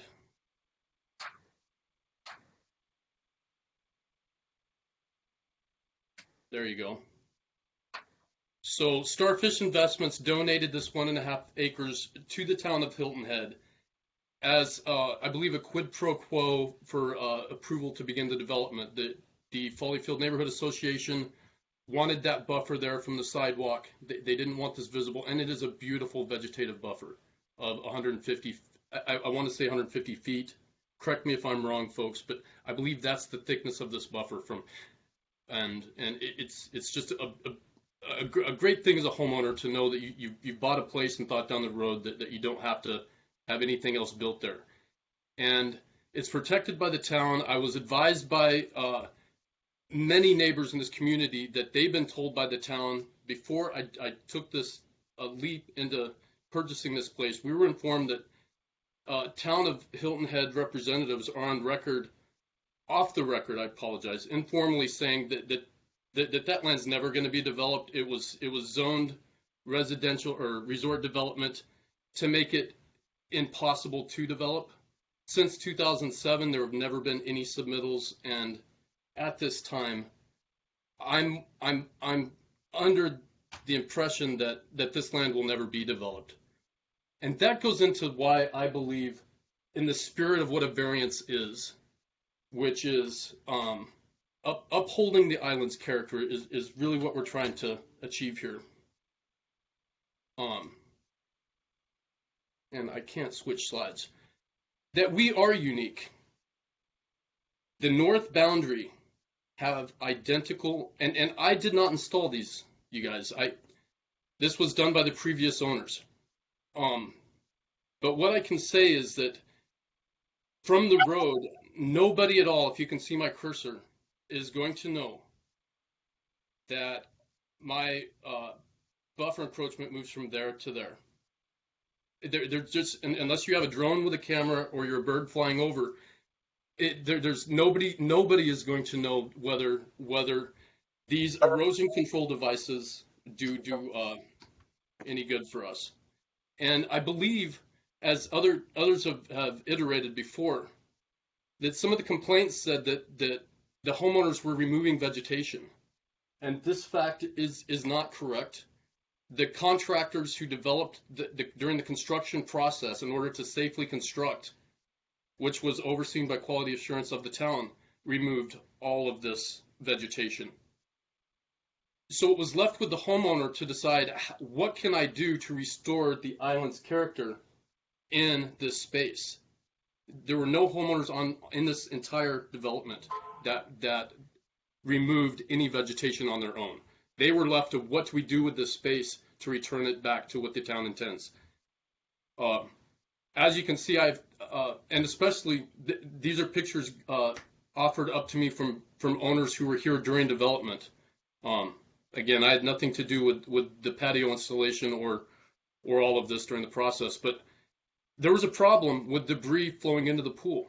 Now, for health and safety reasons, I need some solution there that's going to protect my 3 children's health and safety. This is our primary residence, and something had to be put there, and to uphold the character of the island, this is what was put there. 150 feet of buffer with a continued 5 feet of buffer and a small retaining wall that protects the home. It protects everything from flowing into the home. Here's an example of my adjacent neighbors, all in a row, who have identical pavers and an identical solution and an identical swath along this northern boundary. So my adjacent neighbors are all in the same boat together.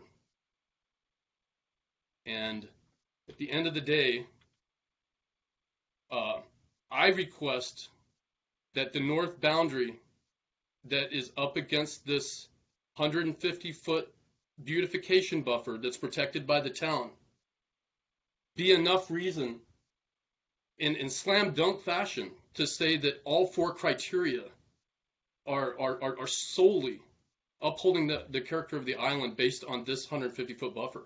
And if the town has intentions to put something in this buffer, if they have intentions to develop it, I'd like to know now. But if it's going to continue to be protected, and if the Foleyfield Neighborhood Association is going to vehemently oppose any future development, at such time that development is put in, the buffer that would be required then and there would still provide enough vegetation to not know whether I'm removing a health and safety control device that keeps stuff from flowing into our pool. That was installed and left there for homeowners to deal with. So I believe that they did their best intent to uphold the character of the island, the previous owners. I believe that they as well were guilty of not checking into their plats and understanding what could be built into those buffers. They should have kind of got permission in advance. But I find it now, all these years later, that during a pandemic, that a hardship is going to be placed on these owners to rectify this. To what means does anybody around us understand or going to visually see what that change is, except to introduce a health and safety hazard into draining back into the pool? I don't have a lot more except to probably address some notes that were brought up earlier in the meeting. I do have the latest quote from the HOA for the replatting. It was listed at $17,000. So if you divide that up by all the homeowners, it's a small it's a small contribution from all the homeowners, and we can definitely work to get 100% to get replatted and to get that flexibility. I don't see us giving up on just the point of trying to reach people. I can dedicate time to help to reach people. I know there's others, and we will reach everybody. And if they're not on board, there's going to be some of us that'll offer to pay their portion to get replatted. So now you're talking about a more flexibility. You're talking about whether this 150 foot here plus 15 into 20 of how far we go back. You're talking under new standards. If we can achieve that, you're talking about 10 foot, and you're talking about a 5 foot violation. All of this for a 5 foot violation under today's standards. I just, what the spirit of what a variance is, that leaving it as is in the long game doesn't affect anybody on the northern boundary of Sandcastle Court. And let's see if I had any other notes that were brought up earlier. I think that's it. Any questions? Okay, thank you. We'll start, Ms. Loudermilk. Any questions from you? I do not have any, thank you. Thank you. Ms. Bryson? Yes, sir. If I understand, and I have been in the subdivision, I have not walked in anyone's backyard. But as I understand it, you do not yet have this patio construction with the pavers and the retaining wall as shown in the documents you provided. Looking at your attachment E, the site plan, is understanding that's not on your property at this time. Is that correct? No, the properties I highlighted for you on the northern boundary all have identical patios. That was installed before I bought the property. I have the exact same issue as the one that was in the picture that I leveraged from 127. Okay. So do you have or do you not have a patio? That's where I'm confused. I have a patio. Yes, ma'am. It has been constructed according to the site plan that's been furnished to us. Correct.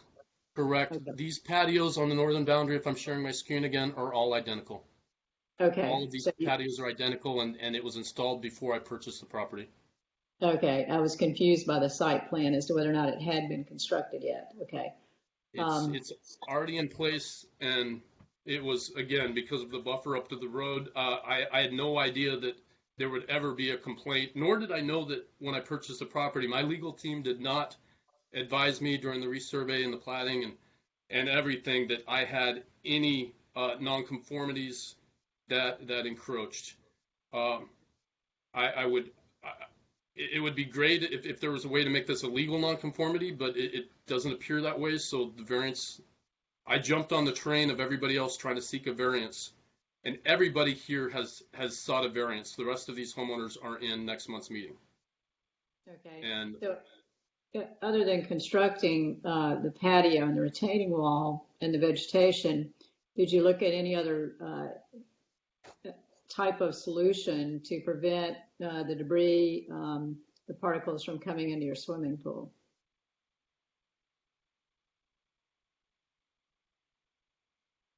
Yes, good question. I bought the home in July 2020. The homeowner before me is the one that had to deal with this picture I have up on the screen. Okay. The homeowner before me and all of the rest of the northern boundary sandcastles that were adjacent to Foley Field behind that huge beautification buffer had the same sloping problem of debris going into their pool. They all got on board at the same time and had a consistent, uniform beautification effort by a representative that left us with this, that we thought was upholding the character of the island. And I wasn't involved with it. That construction, I had no say. So to answer your question, I didn't consider anything else because I purchased it with the patio already installed. Okay. Thank you, sir. You bet. Those are my questions, Mr. Chair. Thank you. Mr. Walczak? Yes, I heard you say that you had a survey done, you had a closing, nobody ever told you there were any irregularities with this property. So that's how you ended up buying it, and you didn't know there was a problem there. Is that it? I did not know there was a problem there. Was told informally that the town would never do anything with this beautification buffer here. So even if I had known, I would never have in my wildest dreams envisioned a complaint from people going down the sidewalk that would know that 150 feet was any different than 170 feet. When you're heading down this road, you cannot see the sandcastles. So All right, we have a unique situation there. Yeah, no, I see that. But if you were told that, hey, you've got a zoning problem here in your backyard, would you still have bought the property?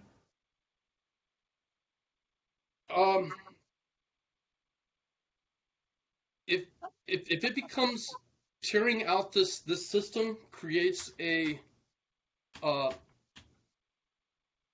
and safety hazard for my family, I would not have bought this property. This vegetation was removed by the contractor and something was put in its place that upheld the island's character, which is what the spirit of a variance is. I never would have dreamed that the city would not have granted this variance because in my mind, it's a slam dunk. It meets all 4 criteria. I would have fought it. It's too beautiful of an investment, too beautiful a place for me to bring my wife and children. We sold our house in Alaska. We live here full time. We're in love with the island, and hi, welcome to Hilton Head. You've got to tear out your deck.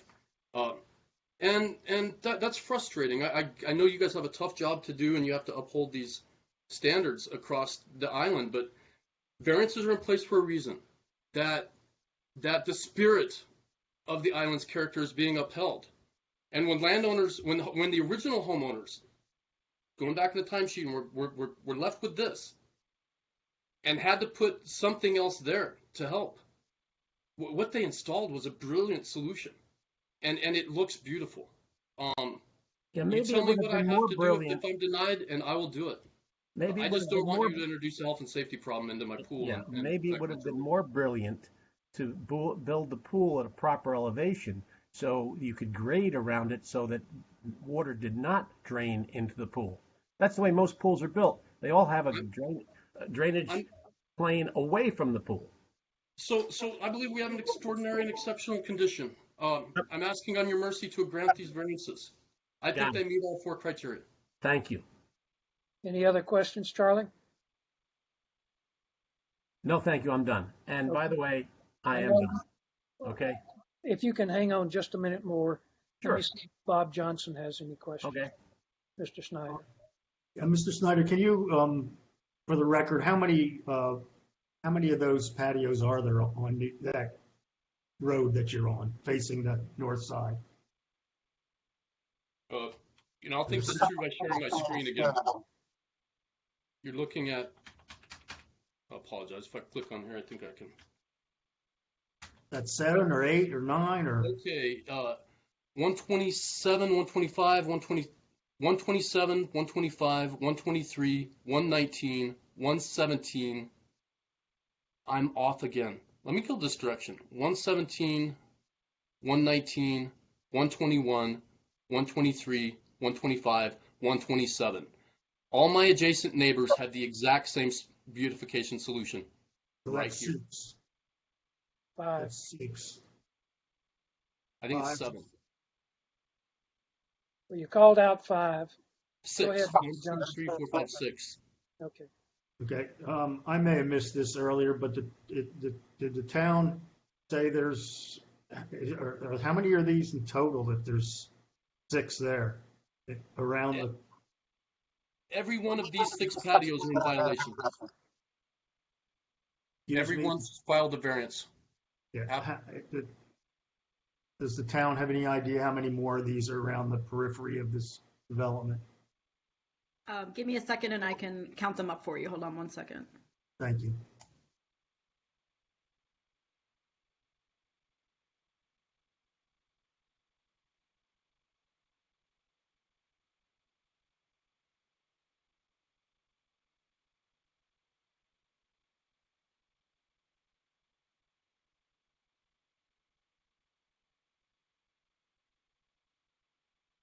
There were 12 buffer violations that we are dealing with at this subdivision.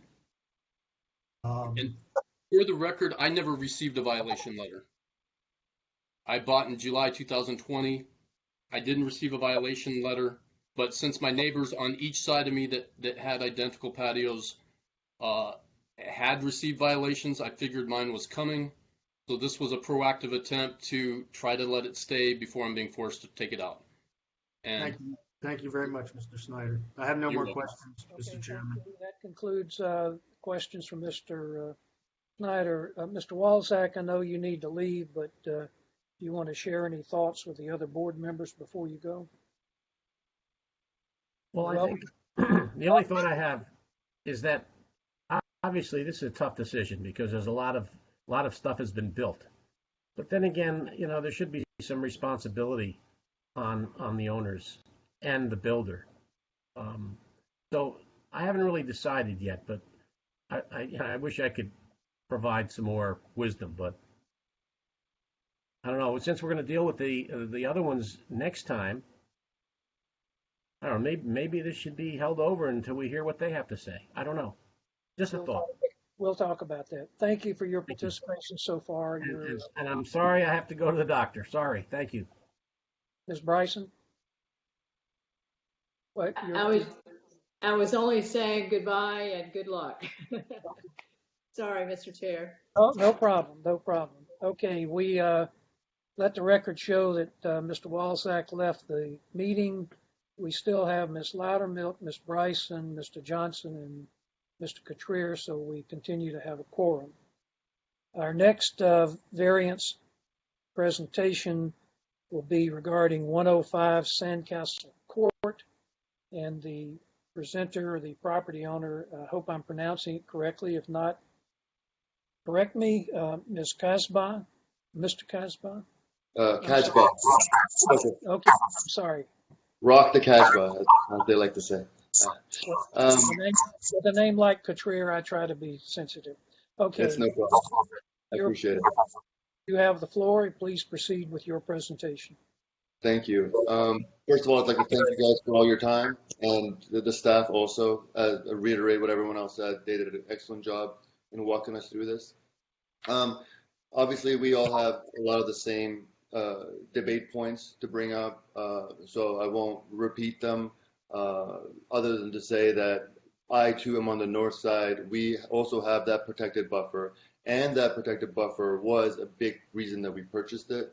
Again, we were also informally told that there would never be a development behind there as part of the sale process. I understand that legally that's not the case, but that was one of the main reasons that we purchased the home, knowing that there would be nothing behind us. Again, the water runoff issues. So the constructor, the builder of the home, created a muddy mess in the back there while doing their construction, and any vegetation that may have been there when they started the process was ripped out. We did not take out a single bush or tree as part of our beautification effort. The other slightly different piece for us is that we are next to the drainage easement. There's a little pond over there, and we have young children. And we assume, guests who are we are part-time renting it and also using it as our vacation home, would have children. And so we decided that a fence would be prudent from a safety perspective. We didn't want the children to go into that space from the backyard or somebody from the neighborhood to be able to wander into the pool area. So we added a fence. So that's the other unique factor to ours, is that in addition to the patio pavers, we also have a fence. Our patios are also the same as everyone else's. Mine were also built by the same people, I assume, as everyone else, because we all had the same management company, and they all probably recommended the same company to do the patio pavers. The patio pavers were a solution to an obvious drainage issue, like mud getting into everything. So we all chose the same path to beautify our backyards and get rid of that mess. I'm going to share my screen just so you guys can have a sense for what my backyard looks like. We talk about this vegetation buffer being densely populated, and it is. So let me try to share right now. Okay. Can you guys see these pictures?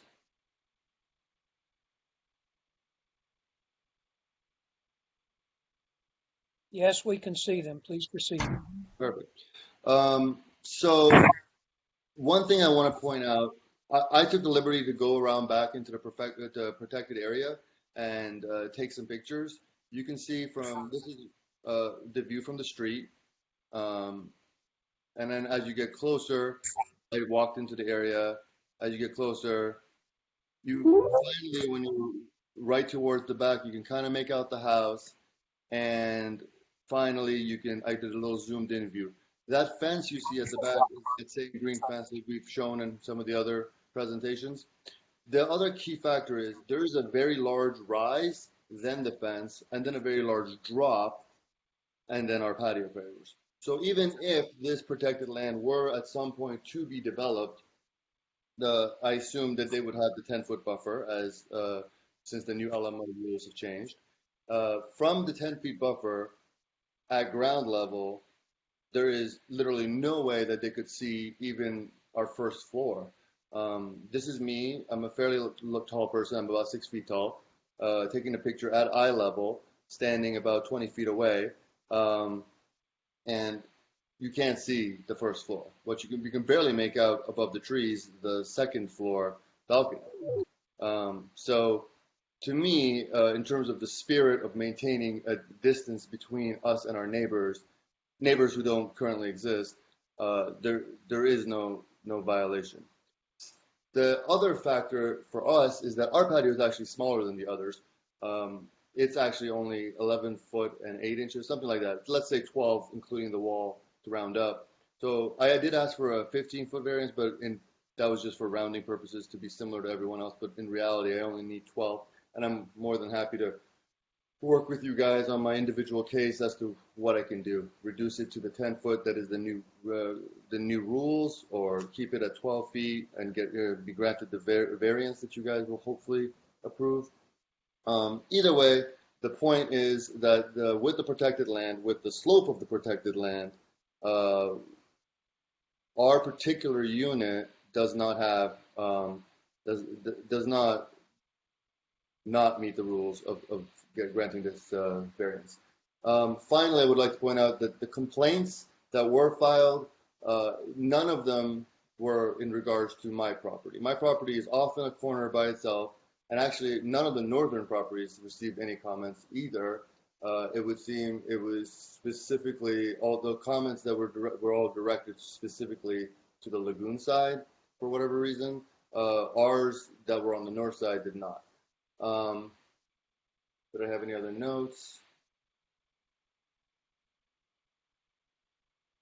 Yeah, and I think a person earlier had asked about how many. No, okay, yeah, that's it. Oh yeah, sorry. The last point I would like to make is that I did not receive a violation letter either.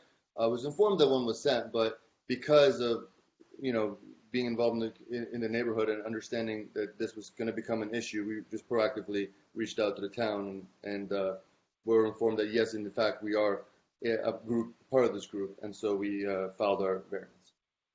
I think that's it.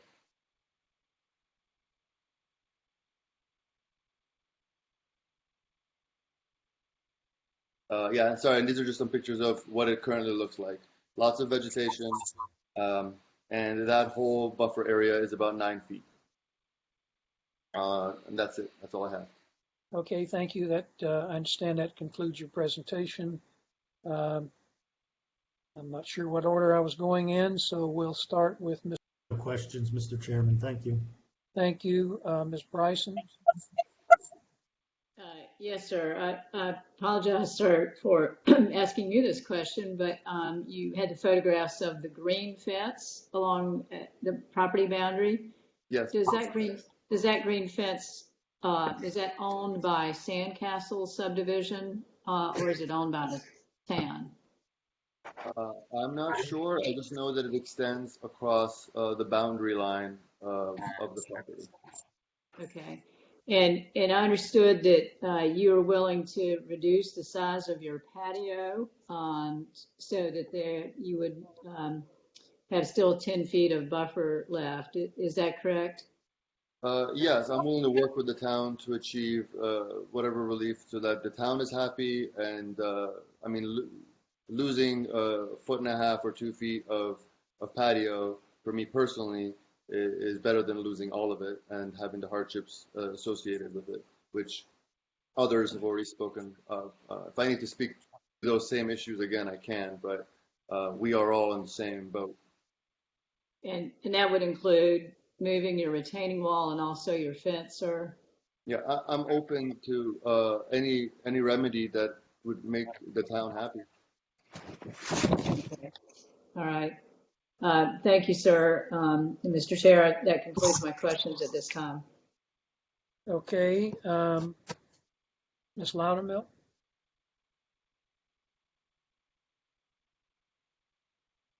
Again, I just want to make sure that I'm clear on the footage Sure. conformities or non-conformities. Right now, if I heard you correctly, you said you're intruding into the existing platted buffer by 8 to 9, wait, The other way around. 11 to 12 feet. I'm sorry. Yeah. Okay. Okay. Yeah, basically, if we have 20 feet total of buffer, our Correct. patio in total is 11 feet plus the wall. So I have a picture somewhere where I can send it to you if you guys need it of exactly, Okay. but it does not exceed 12 feet. Okay. Okay. Very good. No, I just wanted to be clear on that. No other questions? Thank you. Just do one last run at it. Anyone else for this applicant? Questions for this applicant? If not, that concludes the presentation by the applicants, and we will move on to public comment. So we'll open the public comment period. Teresa Haley had referred us to the written comments that were received and made part of the presentation or part of the record. So those board members should have reviewed those. First person on the agenda here to speak in public comment is Mr. Richard Ross. Mr. Ross, you're on the call today. I don't see Mr. Ross listed here. Mr. Chairman, he's one of the phone numbers on the call. He is unmuted on our end. Yes, please put him up. Mr. Ross?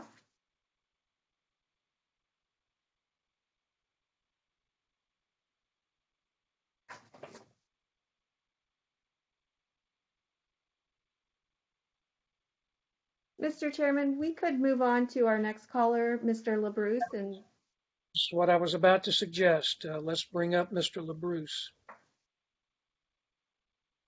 Good afternoon, Mr. Chairman. Can y'all hear me?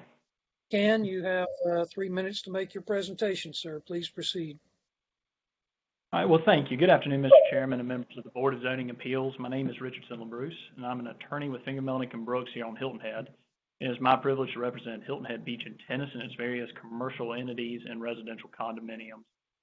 Back in March, I submitted a letter to y'all detailing our objection to the proposed variance submitted by Mr. Schwammen for 13 Sandcastle Court.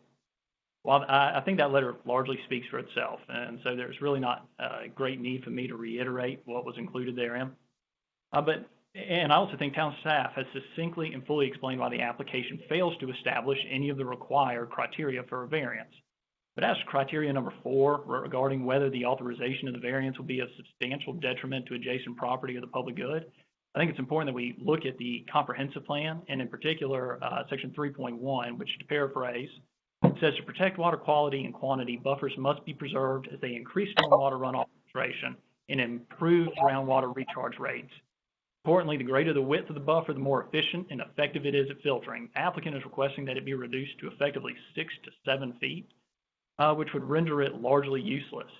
The town is focused through its comprehensive plan and its efforts in the LMO to ensure that the zoning decisions and ordinances protect water quantity and quality, preserve the environment, and promote sustainable development throughout the island. I think the comprehensive plan that governs the development and zoning restrictions put in place essential regulation designed to protect the environment and promote sustainability on Hilton Head is about as clear of a substantial detriment to the public good as I can imagine. South Carolina Supreme Court has described a variance as an exceptional power and one that should be used sparingly. Variances should only be granted when the application meets the exceedingly high threshold set by the state and by local law, and that threshold, as illustrated by staff, is the unnecessary hardship. It's important to remember why such a high bar has been set. Variance effectively allows an individual to avoid compliance with a law that everyone else has to follow. Granting certain individuals the right to avoid the law should only be done when the strict application of that law would create a real unintended injustice. Clear there's no unnecessary hardship in this case. Further, granting the variance is in direct contradiction to the landscape buffer agreement entered into by the prior owner of the property and Beach and Tennis. And there is a provision of the South Carolina Code, 629-1145, that prohibits the granting of a zoning permit that violates private covenants when the town has notice of said private covenants. It should be noted that 629-800E of the code empowers the BZA with the power to issue, quote, permits. As a BZA, you are charged with reviewing certain decisions and applications pursuant to fairly strict legal standards. While I can recognize from a practical perspective, making this decision may be difficult, from a legal perspective, the answer is fairly clear and unambiguous. Thank you for your time, and thank you for your service to this community as volunteers.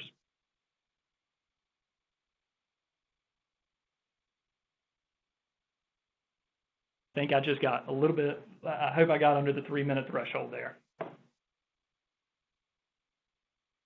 You did great. Let's see if there are any questions for Mr. LaBruce. Mr. Johnson? No questions at this time. Okay. Ms. Bryson? No questions. Thank you, sir. Ms. Loudermilk? No questions. Thank you.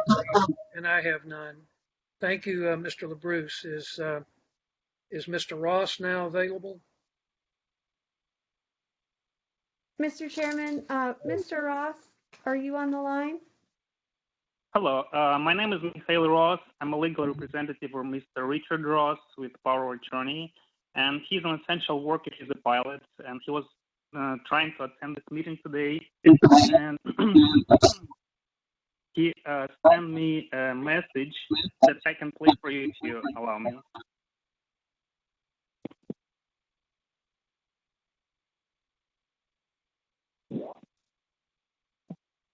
Before the board, please proceed. My name is Richard Ross, and I live at 127 Sandcastle Court. I have the same backyard buffer issue as 105, 119, and 123 Sandcastle Court. I submitted comments on the town porthole in support of granting these variances. I also point out what I believe to be misinformation and statements taken out of context in the town staff's investigative findings. I respectfully request you read my comments and then look again at the homeowner's narratives.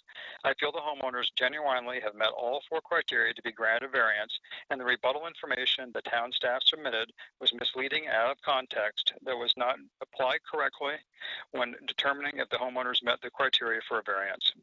I also would like to comment on the very few negative comments posted on the town's porthole that were against granting a variance. I feel the submitters don't fully understand the scope of the issue at hand and how the granting of a variance would affect them and the environment. Vegetation buffers between land uses has nothing to do with protecting wildlife, visually hiding homes from sight, or abating noise from nearby homes. If our variances are not granted and we return a few feet of backyard to vegetative ground cover, this will in no way change noise emission, hide back patios, or affect wildlife. The amount of buffer relief we seek is too small to affect any of these concerns. I want to point out to the board that in front of you are 4 variance requests that look very similar. However, the circumstances surrounding 13 Sandcastle are quite different than the other 3 owners requesting a variance. 105, 119, and 123 Sandcastle have no public complaints, don't back up to different neighborhoods, and none of their backyards can be seen by the public. A 150-foot heavily vegetated buffer already exists behind all 3 of these homes. Denying our variance just increases the buffer to 165 feet, which has no impact whatsoever other than causing an unreasonable burden on the homeowners. 13 Sandcastle has none of the above and should be considered separately during your deliberations. Again, I feel 13 Sandcastle should also be granted variance, But I want to emphasize that that property has different circumstances, and I don't want a denial for 13 Sandcastle to be rubber stamped onto the other properties which have wholly different circumstances. The town does have provisions to allow us to reduce our vegetation buffer from the current 20 feet to only 10 feet. To do this, we need to get all 83 landowners together and replat the entire neighborhood. Meeting with 83 owners and coordinating this huge project that would take months is impractical during a pandemic. If we are denied a variance today and lose on appeal, it will cause 30 plus homeowners to tear out their improvements at an enormous cost, wait 1 year for the pandemic to end, replat the entire neighborhood to obtain a 10-foot vegetative buffer allowed by the town. Then the homeowner gets to rebuild their improvements they just tore down 12 months ago, again at an enormous cost. And after all the painstaking work and hardship above, what does the town gain? 60 inches more of buffer. So in reality, if you deny our variance today, the town creates a huge hardship for 30 plus homeowners and gains 60 inches of plants that can't be seen by the public. And in closing, I just want to point out the town of Hilton Head is fully culpable in turning a blind eye to all the homeowners who built improvements over the town enforced vegetation buffer. The town has been overseeing and supervising construction of all these homes for the last 4 years, fully knowing the homeowners' vegetation buffer encroachments. Only when the town received a complaint on 13 Sandcastle did the town finally decide to act and violate 30 plus homeowners with circumstances wholly different from 13 Sandcastle. I feel since the town was culpable in allowing these encroachments to continue, and the encroachments have no impact on the public or environment, the homes affected should be grandfathered, and the town not allow any further vegetation buffer encroachments in Sandcastles. Thank you.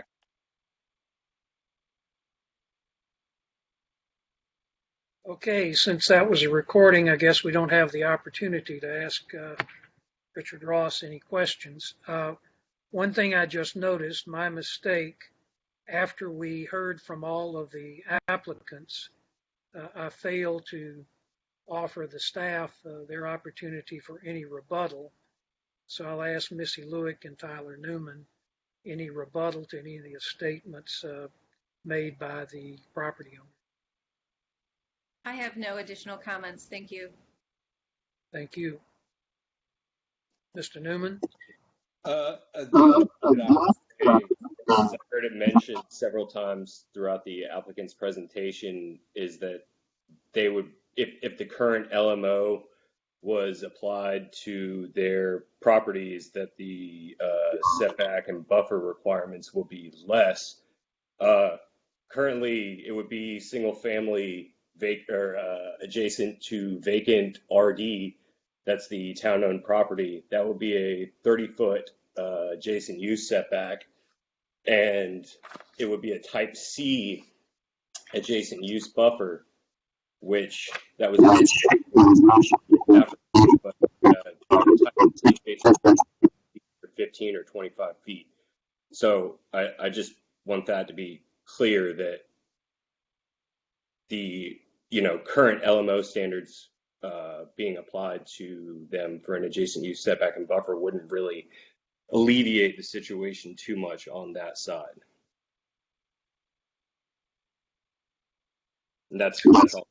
Okay, thank you. Any questions by board members for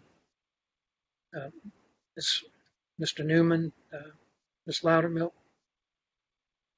No, well, the only question, it's very garbled. Somebody's ordering. Mr. Newman, just the minimum, I realize there are options A, B, but the minimum, quote, new buffer or setback adjacent to that town-owned undeveloped property would be 15 feet? Yes, ma'am. That would be a type C option Type C, okay. Adjacent use buffer, and that would be a more, densely planted option of the two. Okay, all right. And I have another question. I'm not sure it's appropriate at this time, and I'm not sure that you folks have the answer. As to the intended benefit of buffers relative to runoff type of issues, from an engineering standpoint, is it better to have cleared vacant ground, or some of these lots now with pervious pavers surrounded by densely vegetated small buffers? I'm not sure there's an answer, and I don't want to answer my own question. So I can't attest to, a clear-cut answer to that. I don't have a engineering and stormwater background, but I will say that the last one of the points that I mentioned in criteria number 4 during the staff report, and I'm just going to quote this verbatim from the staff report, is the use of hardscape in the buffer area is a modification to the civil engineer stormwater runoff calculations for the Sandcastle by the Sea subdivision. The area that is considered buffers typically produces very little stormwater runoff due to the existing natural understory flora. When this area is disturbed and modified with patio pavers, gravel and sand is drastically changes the amount of stormwater runoff from what was expected to be from a natural vegetative buffer. And that point there came from discussions that I had with our engineering and stormwater staff. Okay, so let me ask maybe a follow-up or the question in a different way. Is a vegetated buffer expected or intended to be clear-cut grass at best, or is it expected to contain, understory and bushes and vegetation, over and above grass? So I think Missy had some of these shown in her portion of the PowerPoint, but she included our buffer tables, which kind of illustrate what we'd be looking for in those buffer plantings. Okay. And it's not just straight grass that's shown in any of those. Okay. Now this is helpful. Thank you. Okay. Thank you. Yes, So ma'am. if I can add to that, the type C buffer that would be adjacent to the vacant RD zoned town-owned property would be a type C. And here are the two buffer options, the option 1 and option 2. You can see that the option 2 is a more densely planted buffer with a lesser width. And so, I mean, the difference between the two options are the width and then the density of the planting material. And so I wasn't here when the LMO rewrite was done and when these two options were created, but I think looking at it, the intent is that, yes, you can achieve the intent of a buffer with a lesser width, which is why the two options were created. And Missy, I'll just jump in. This is Nicole. So Ms. Loudermilk, to somewhat answer your question, yes, a buffer area is supposed to be naturally vegetated. And the tables that Missy is talking about and have up on the screen, those are meant to be a guide for new development if there's a buffer area that's lacking vegetation. Okay, I'm kind of on a roll here, and I'm not sure it's applicable, but I did hear from every applicant that the builder of the homes cleared the lots in order, obviously, to construct the houses. Would it be the responsibility of the builder to recreate the required vegetative buffer upon completion of construction? Yes, and that would be checked during the CO process for the building permit. Now, I will add that this past year, Town Council adopted stronger buffer and tree protection regulations in our LMO. So now during construction, we require tree protection fencing up along the perimeter of all buffer areas to ensure that developers do not go in and impact that buffer and remove any vegetation. But this was something that was just put in our ordinance this past year because of situations similar to this. Okay, but technically it is that builder's responsibility before delivering the property to make sure there is an appropriate buffer, vegetative buffer in existence. Correct. Okay, thank you. Any other questions, Ms. Loudermilk? No? No, thank you. Ms. Bryson? Yes, sir. Pardon me. Thank you, sir. For the fence requirements, can you help me remember, is any fencing allowed within either the setback or the buffer requirements that we're talking about? And for either Mr. Newman or Ms. Lewick, whoever, or Ms. Dixon, whoever can answer the question. Okay. So fences are allowed on or along a common property line, and if they are not located on or along a common property line, then they need to be behind a setback and buffer. They are allowed in an adjacent street setback or buffer if they're up to 4 feet in height. Okay. All right. So the only time that they're allowed to be a shorter fence, if you will, is adjacent to a road or right of way. You can have a short fence within the setback or buffer. Yes. Okay. So if the board were to consider, I'm not saying that's what the board will do or what I would suggest, but if we were to consider granting a variance just for fence, then it would be a variance to both the setback and the buffer for a fence in all of the cases where we have a fence involved. Did I understand that correctly? That's correct. The requirements for a fence are the same for a setback and buffer. So if you are wishing to grant a variance for the fence, it would be if it's not on the property line and higher than 4 feet in height. Okay, thank you.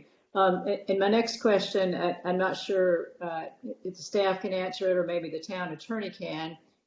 As best I can tell on the survey of sandcastles that I have, and we don't have that screen up now, it appears as though the property being referred to behind lots 105, sorry, not lots, but street number 105, 119, 123, if I've got the right numbers, that along Follyfield Road, the survey says it's to be conveyed to the town. And as best I can tell, that the plat was recorded in 2019. So my first question about this is, has that property been conveyed? And if it has been conveyed, what, if any, restrictions are there on the use or development of that property?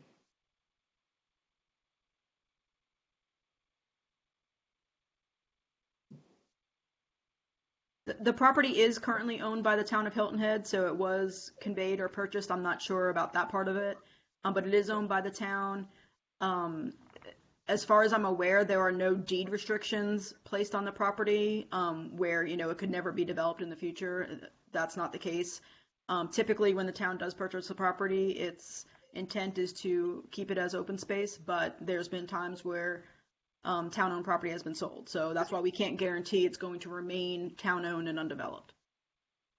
And the reason I asked that question is that I understood there was some objection from some property owners along Follyfield to maybe this development or another development. And as a result, this buffer was to be conveyed to the town. And so I wondered if there's any sort of restriction as part of that approval, if not part of a deed restriction. Missy, did you happen to find anything when you pulled the property deed for that parcel that the town owns?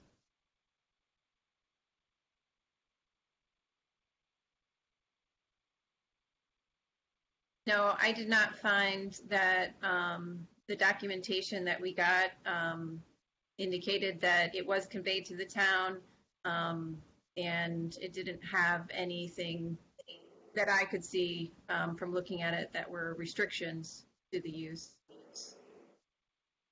And were there any conditions of approval of an adjacent development that meant that that property had to be included or sorry, retained or reserved as some sort of landscape buffer?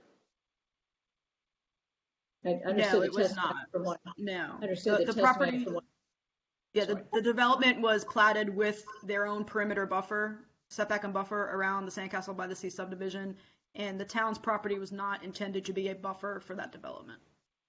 Okay, thank you. I understood some testimony from one of the applicants. I thought about that. That's why I was asking about it. So thank you, sir. Those are my questions at this time. Mr. Johnson, any questions for staff on their rebuttal? I'm not sure when this came up, and maybe I have to apologize for bringing it up now, but early on in the conversations, there was something said about covenants. Can somebody refresh my memory on what covenants were? I believe that the property to the east, which I think is the only case before us today, is 13 Sandcastle. The property to the east of that is the Beach and Tennis Club, and we heard testimony that there is a private covenant regarding the separation between Sandcastle by the Sea and Beach and Tennis Club that is currently, if I understood right, that covenant is currently being violated in addition to the alleged violation for the town's setback requirement. Well, that perked my ears up because covenants are a hard thing to change any fashion. So, okay, thank you. All right. We have heard from the town staff. We have had an opportunity for presentation by the applicants. We've had rebuttal by the staff. Board has asked all the questions it wanted to. We've heard from public comment. So the public hearing portion of this meeting is concluded. It's now time for the board to have a discussion and make a motion and reach some conclusions. What I would like for us to do is to have a sort of global discussion of the 4 cases as the board members, and then we will proceed to deal with discussion of the individual cases as necessary, as they may be different one from another, and then we'll have a motion and a vote on each individual case. The decision that we need to make today, following a motion, a second, and a vote, is to either approve each individual variance, approve each individual variance with conditions or modifications, or deny the variance. And then there's one other option I'd like to put up for consideration. We have a number of similar cases coming up in the November meeting, so we can either deal with these 4 today, or we could, if it's the desire of the majority of the board, we could postpone, and our procedures permit a postponement up to the next meeting, which would be November 23rd. So we have 4 options in how to deal with each case: approval, approval with conditions or modification, denial, or postponement. So having said that, we'll start and see Mr. Johnson. Do you have any global observations you want to make regarding these 4 cases before we get to the individual ones?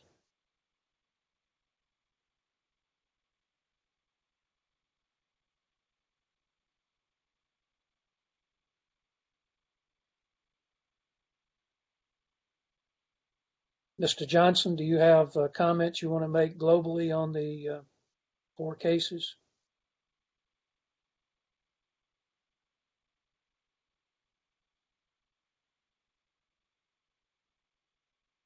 We need to determine that Mr. Johnson is still present, otherwise we've lost our quorum. Mr. Chairman, he has been present. He needs to unmute on his end.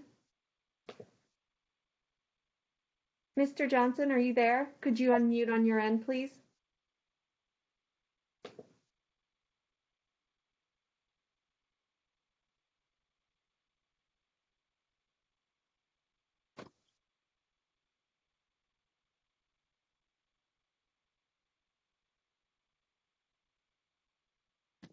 Well, we seem to have a technical problem with Mr. Johnson. We'll come back to him in a minute. I'll see, Ms. Bryson, do you have any global comments you'd like to offer?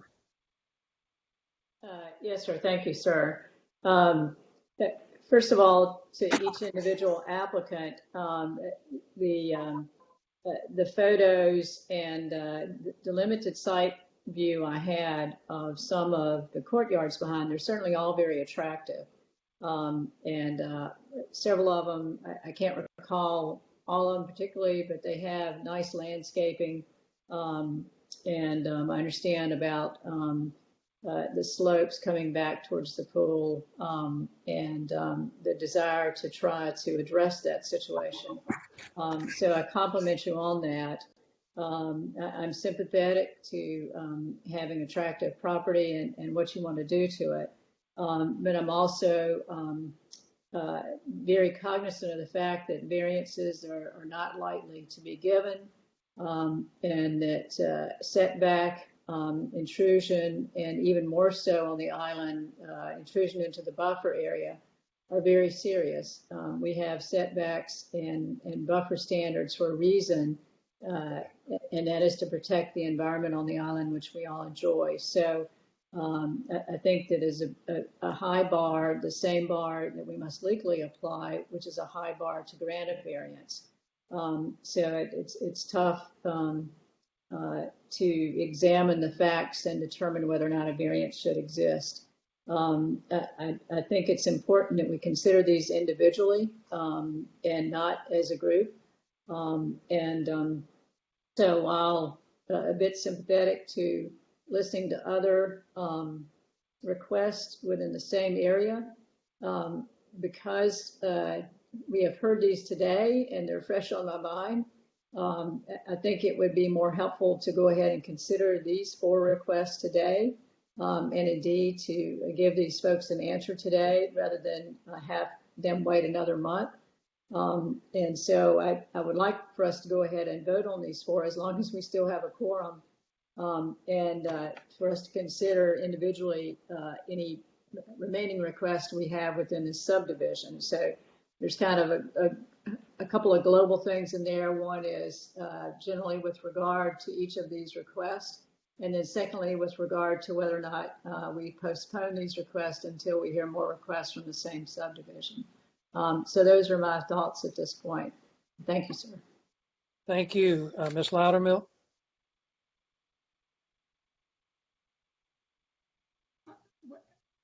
Again, if addressing from a global perspective, one, yes, I think assuming we have a quorum, we really should make a decision on these cases today. I think we've heard the pertinent facts and input relative to these 4 properties.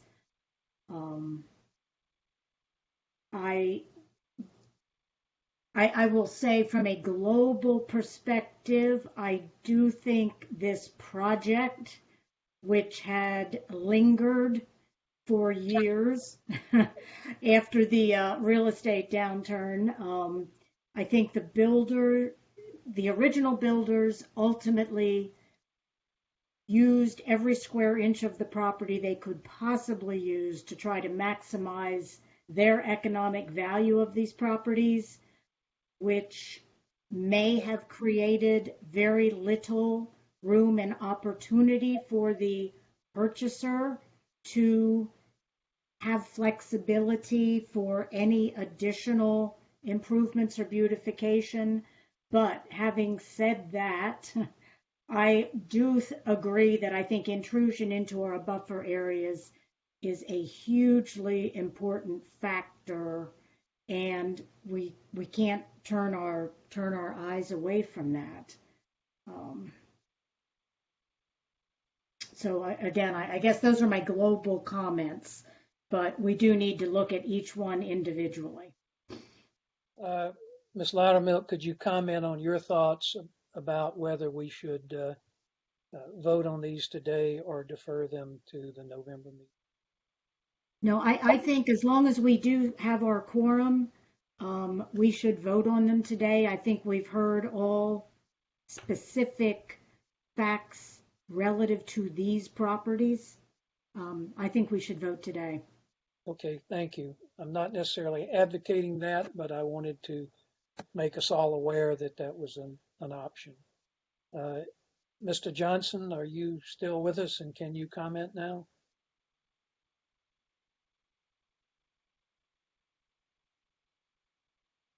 Mr. Chair, this is Teresa. I've texted Mr. Johnson to see if he's still on the line. So I'm just waiting to hear back. Okay, well, while we're waiting for him and hope we can maintain our quorum, I'll give my thoughts. Like the other two board members who've expressed empathy, I empathize with the homeowners here. They have made some nice improvements to their homes. Mr. Walczak pointed out that there were options for the pools, given the grading that had taken place.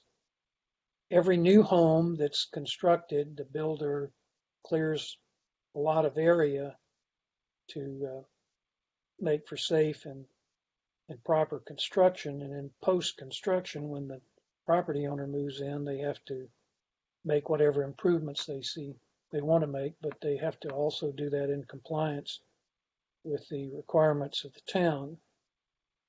We've heard testimony today that there was clear notice in the plat that there were certain restrictions on permitted activities within the buffer.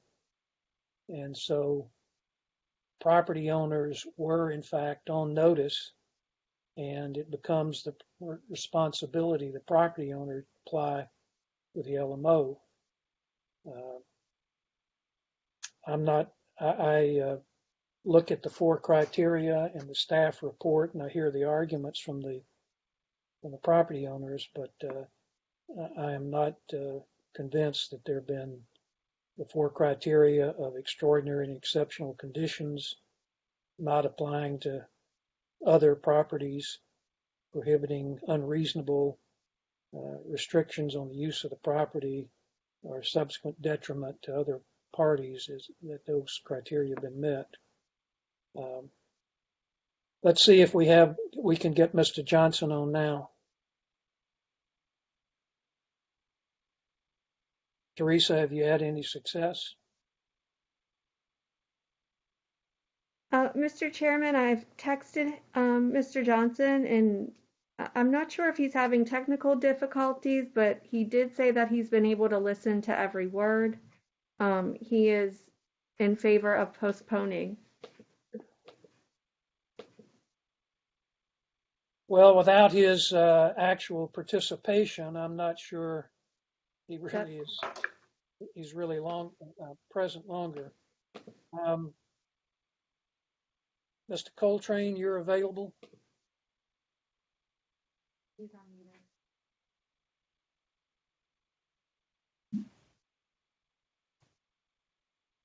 Yes, I am.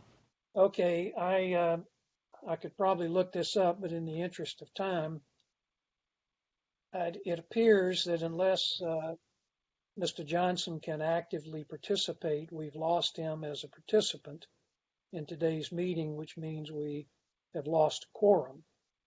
And so my question is, from a Robert's Rules of Order and Procedure standpoint, where does that leave us? Do we have to adjourn the meeting and take it up at another time? Or what would your advice be to us?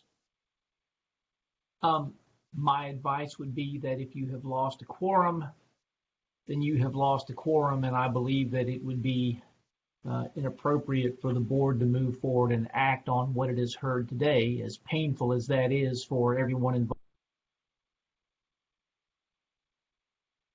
Presentation, staff has devoted his time. Certainly the members of the board have devoted their time, but these are certainly for the applicants, pretty weighty issues. And I believe that at the point that you are now down to 3 members who can actively participate in the meeting, the quorum is broken and the board should not go forward with any further action on them. Okay, thank you. I appreciate your advice. Teresa, can we reach out one last time to Mr. Johnson? Yes, Mr. Chairman, we've been calling him. He's not responding at this time, but he did send me a text saying that he's able to hear everything. I guess perhaps he's just not able to speak, which. Hi, Mr. Johnson. Hi, we have him. BZA calling from the town. We have him on the line right now. Just give me, if you wouldn't mind giving me a moment to work through. We will.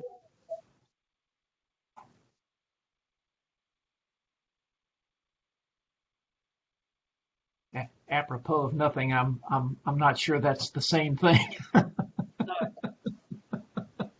Unless Mr. Johnson can be seen and heard on this is Blue Jeans call, I'm going to declare that we have lost the meeting, lost the quorum, and that we will have to take this up at our next meeting. But we'll wait. And again, I mean, apologies to all, but I mean, I don't see that there's any other. There's no alternative. Right.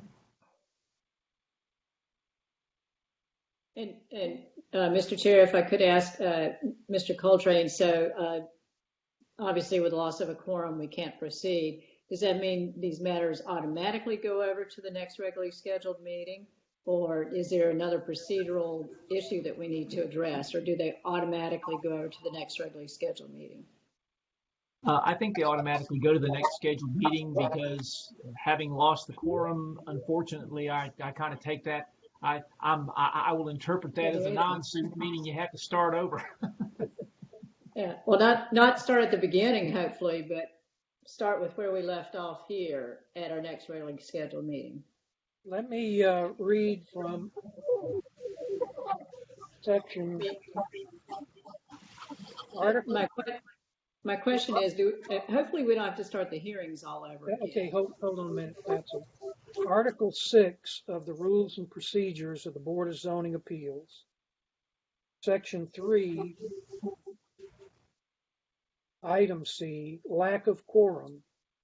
If there is a lack of quorum of the board, minutes may be recorded, but shall include a statement in the header of each page indicating that a quorum was not present and the minutes are not official. Such minutes shall not be approved by the board at a later meeting. Now, that doesn't really address what we've got here.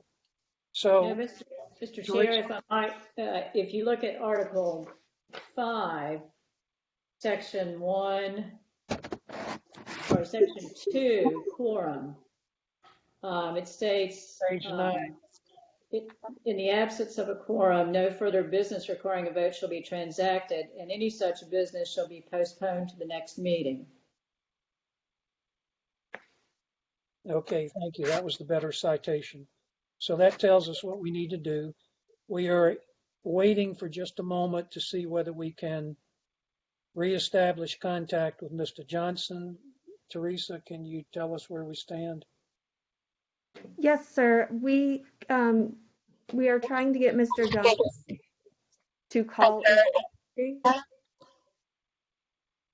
You're trying to do what? I'm sorry, you cut out. Mr. Johnson is able to hear everything that's going on, but he's not able to speak. He's having issues with his muting and unmuting. So what he's going to do is call in from his cell phone instead of from his computer where he was before. So he's going to try to log in from a different device.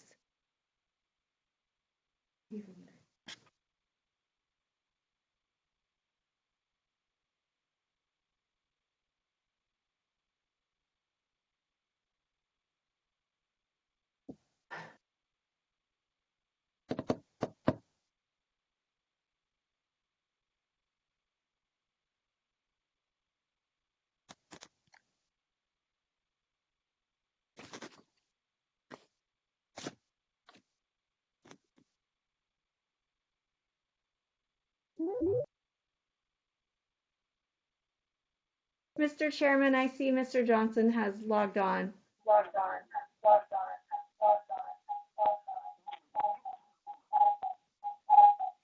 Okay, I'm here. All right, Bob. Excuse me. I've heard. I'm sorry. If everybody could make sure that they have one device with their muting and unmuting, just make sure all of your devices, the volume is low, because we're getting some feedback. Teresa, it's probably me. I'll walk in the other room. Okay, Thank you. Much better. can you hear me? Yes, we can. By the way, for the record, I've heard every word you've said since I got disconnected. I could hear voices, but I could not see or get back on Blue Jeans. And I'm glad you didn't talk about me too much.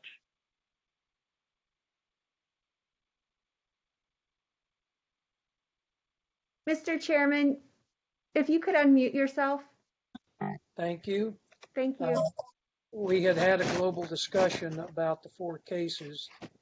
The sentiment, Bob, is I think if we brought it to a vote, would be to deal with these cases today. Yes, I heard every word, sir. Okay. Mr. Chairman, I heard every word. All right. So I'm going to exercise the chairman's prerogative here and not bring that issue up for a vote. So we'll deal with each of the cases individually. I need to get my agenda back. Do we need to have further discussion? I need to ask the board members of the individual cases, or I'm sorry, of the cases on a global standpoint, or are we ready to move forward and consider each one individually? Does anyone object, any of the 4 board members object to moving on to the individual cases? Hearing none. Go ahead, Bob. I'm not sure I'm objecting, but my global opinion is we should wait.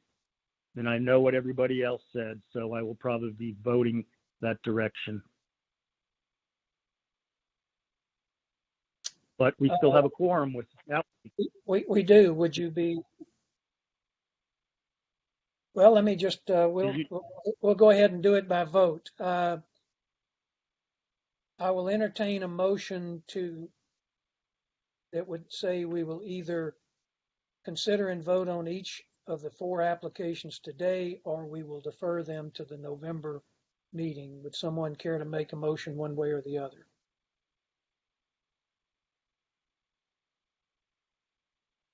Mr. Chair, I move that we proceed with hearing them today and deciding on them today. Okay, is there a second? Yes, I would second. All right, any discussion? Hearing none, Teresa, would you call the roll? And the question is that we would, the motion before the board is that we would proceed to vote on each of these 4 applications today. Can I ask a question, Mr. Chairman? You may ask any question you like.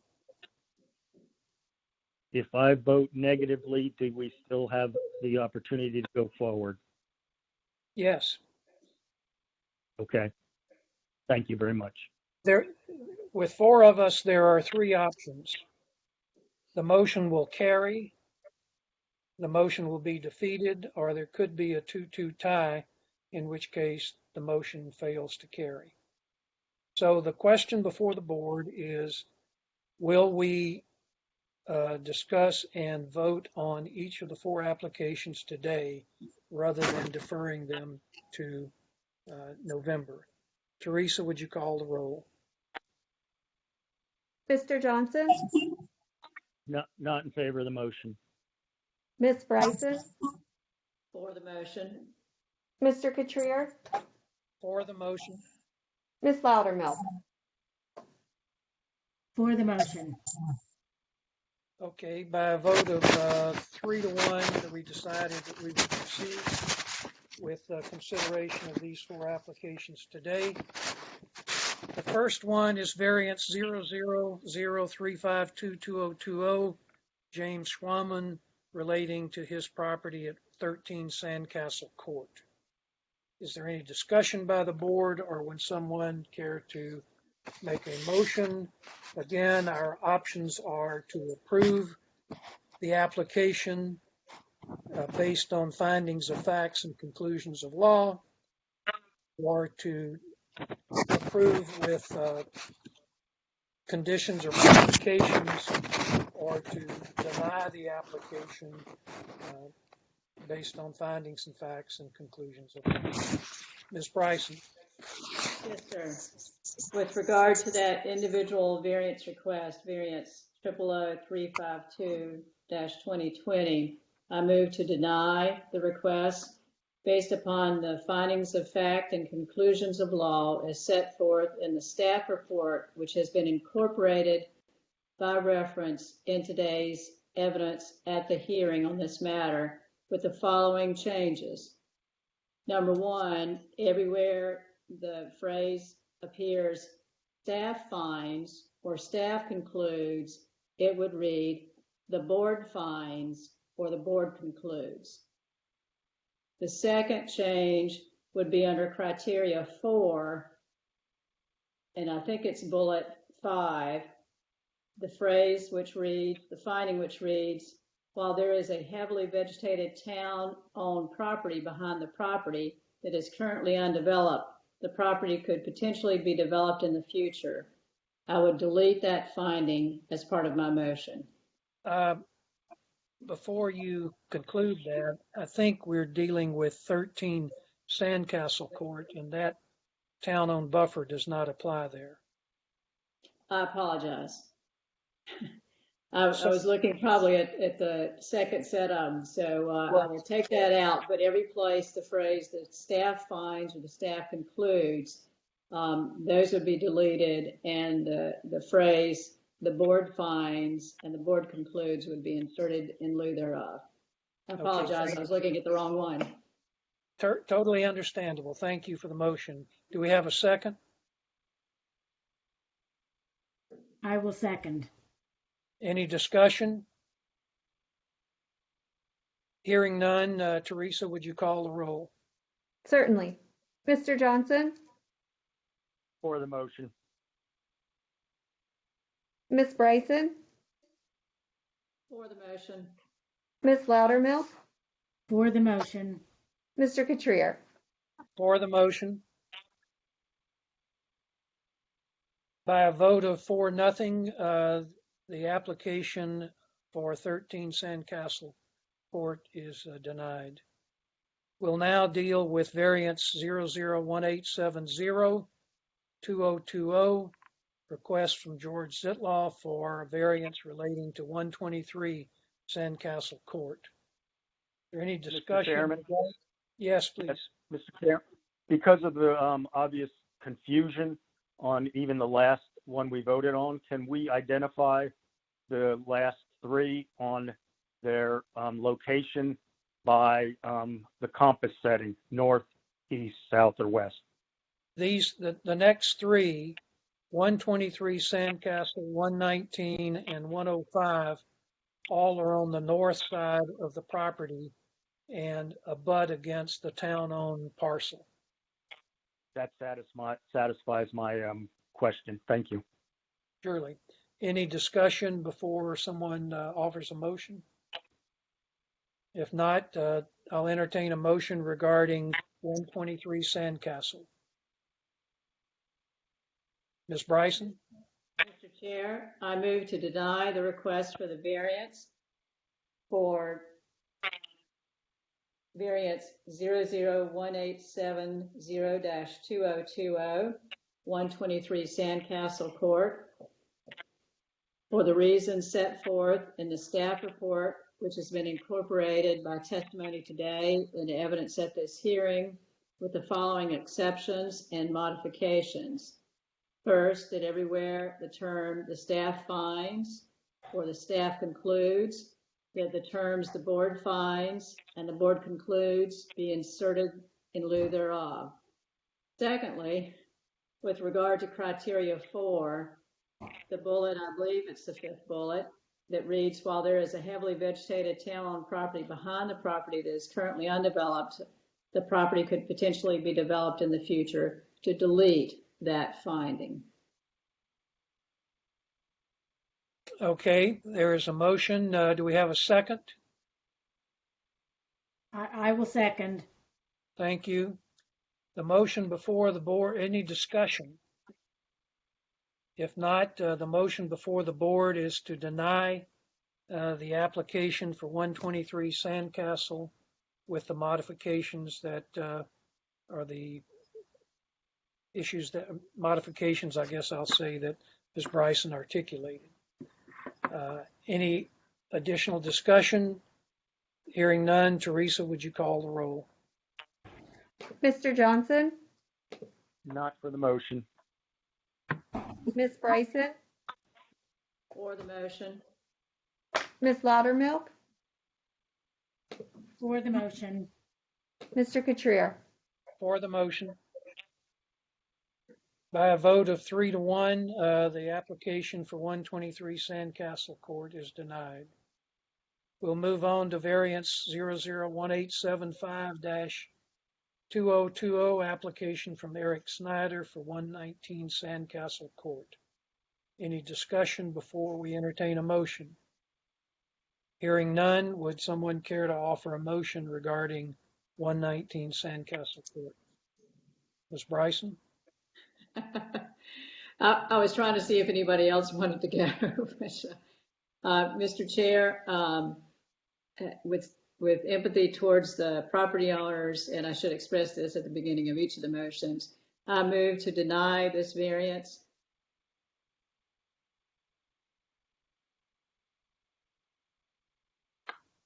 Patsy, you've somehow become muted. I apologize. You started with a motion to deny and then we lost you. I apologize. I think it sounds like I'm back on now. No problem. I cut myself off on video a few minutes ago. At least I'm not cutting my head off here. So I move to deny based upon the findings of fact and conclusions of law set forth in the staff report and admitted into evidence at the hearing today, both in testimony and by reference, with the exception of changing the phrase everywhere it appears, the staff finds and the staff concludes, to the phrase the board finds and the board concludes be inserted in lieu thereof. And in addition, removing the phrase, and now my other screen has disappeared.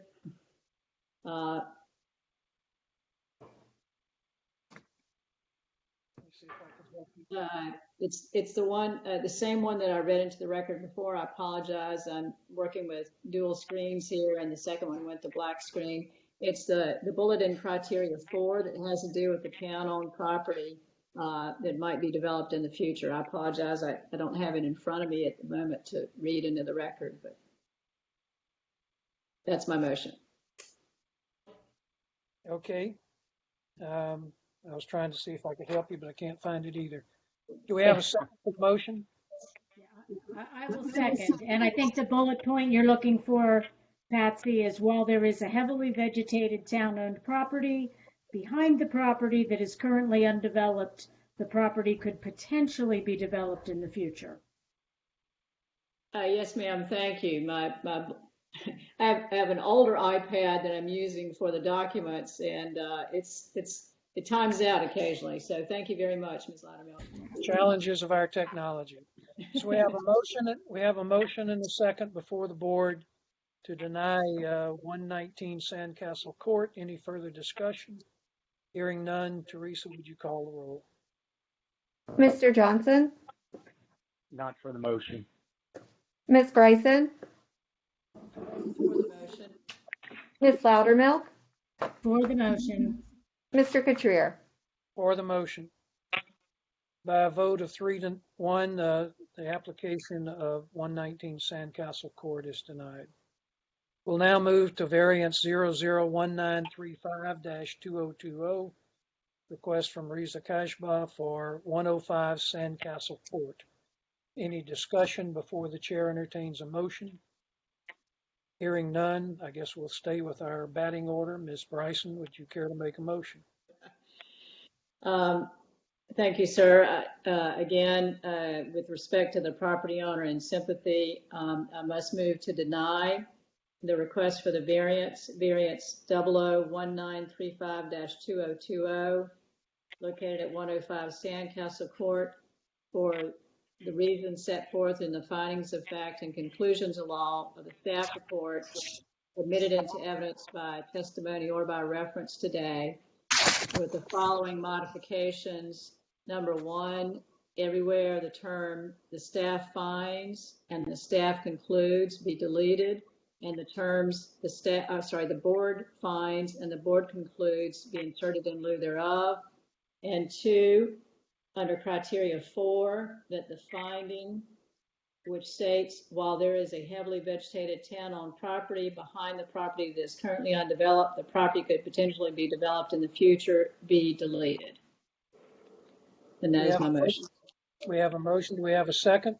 Yeah, I will second.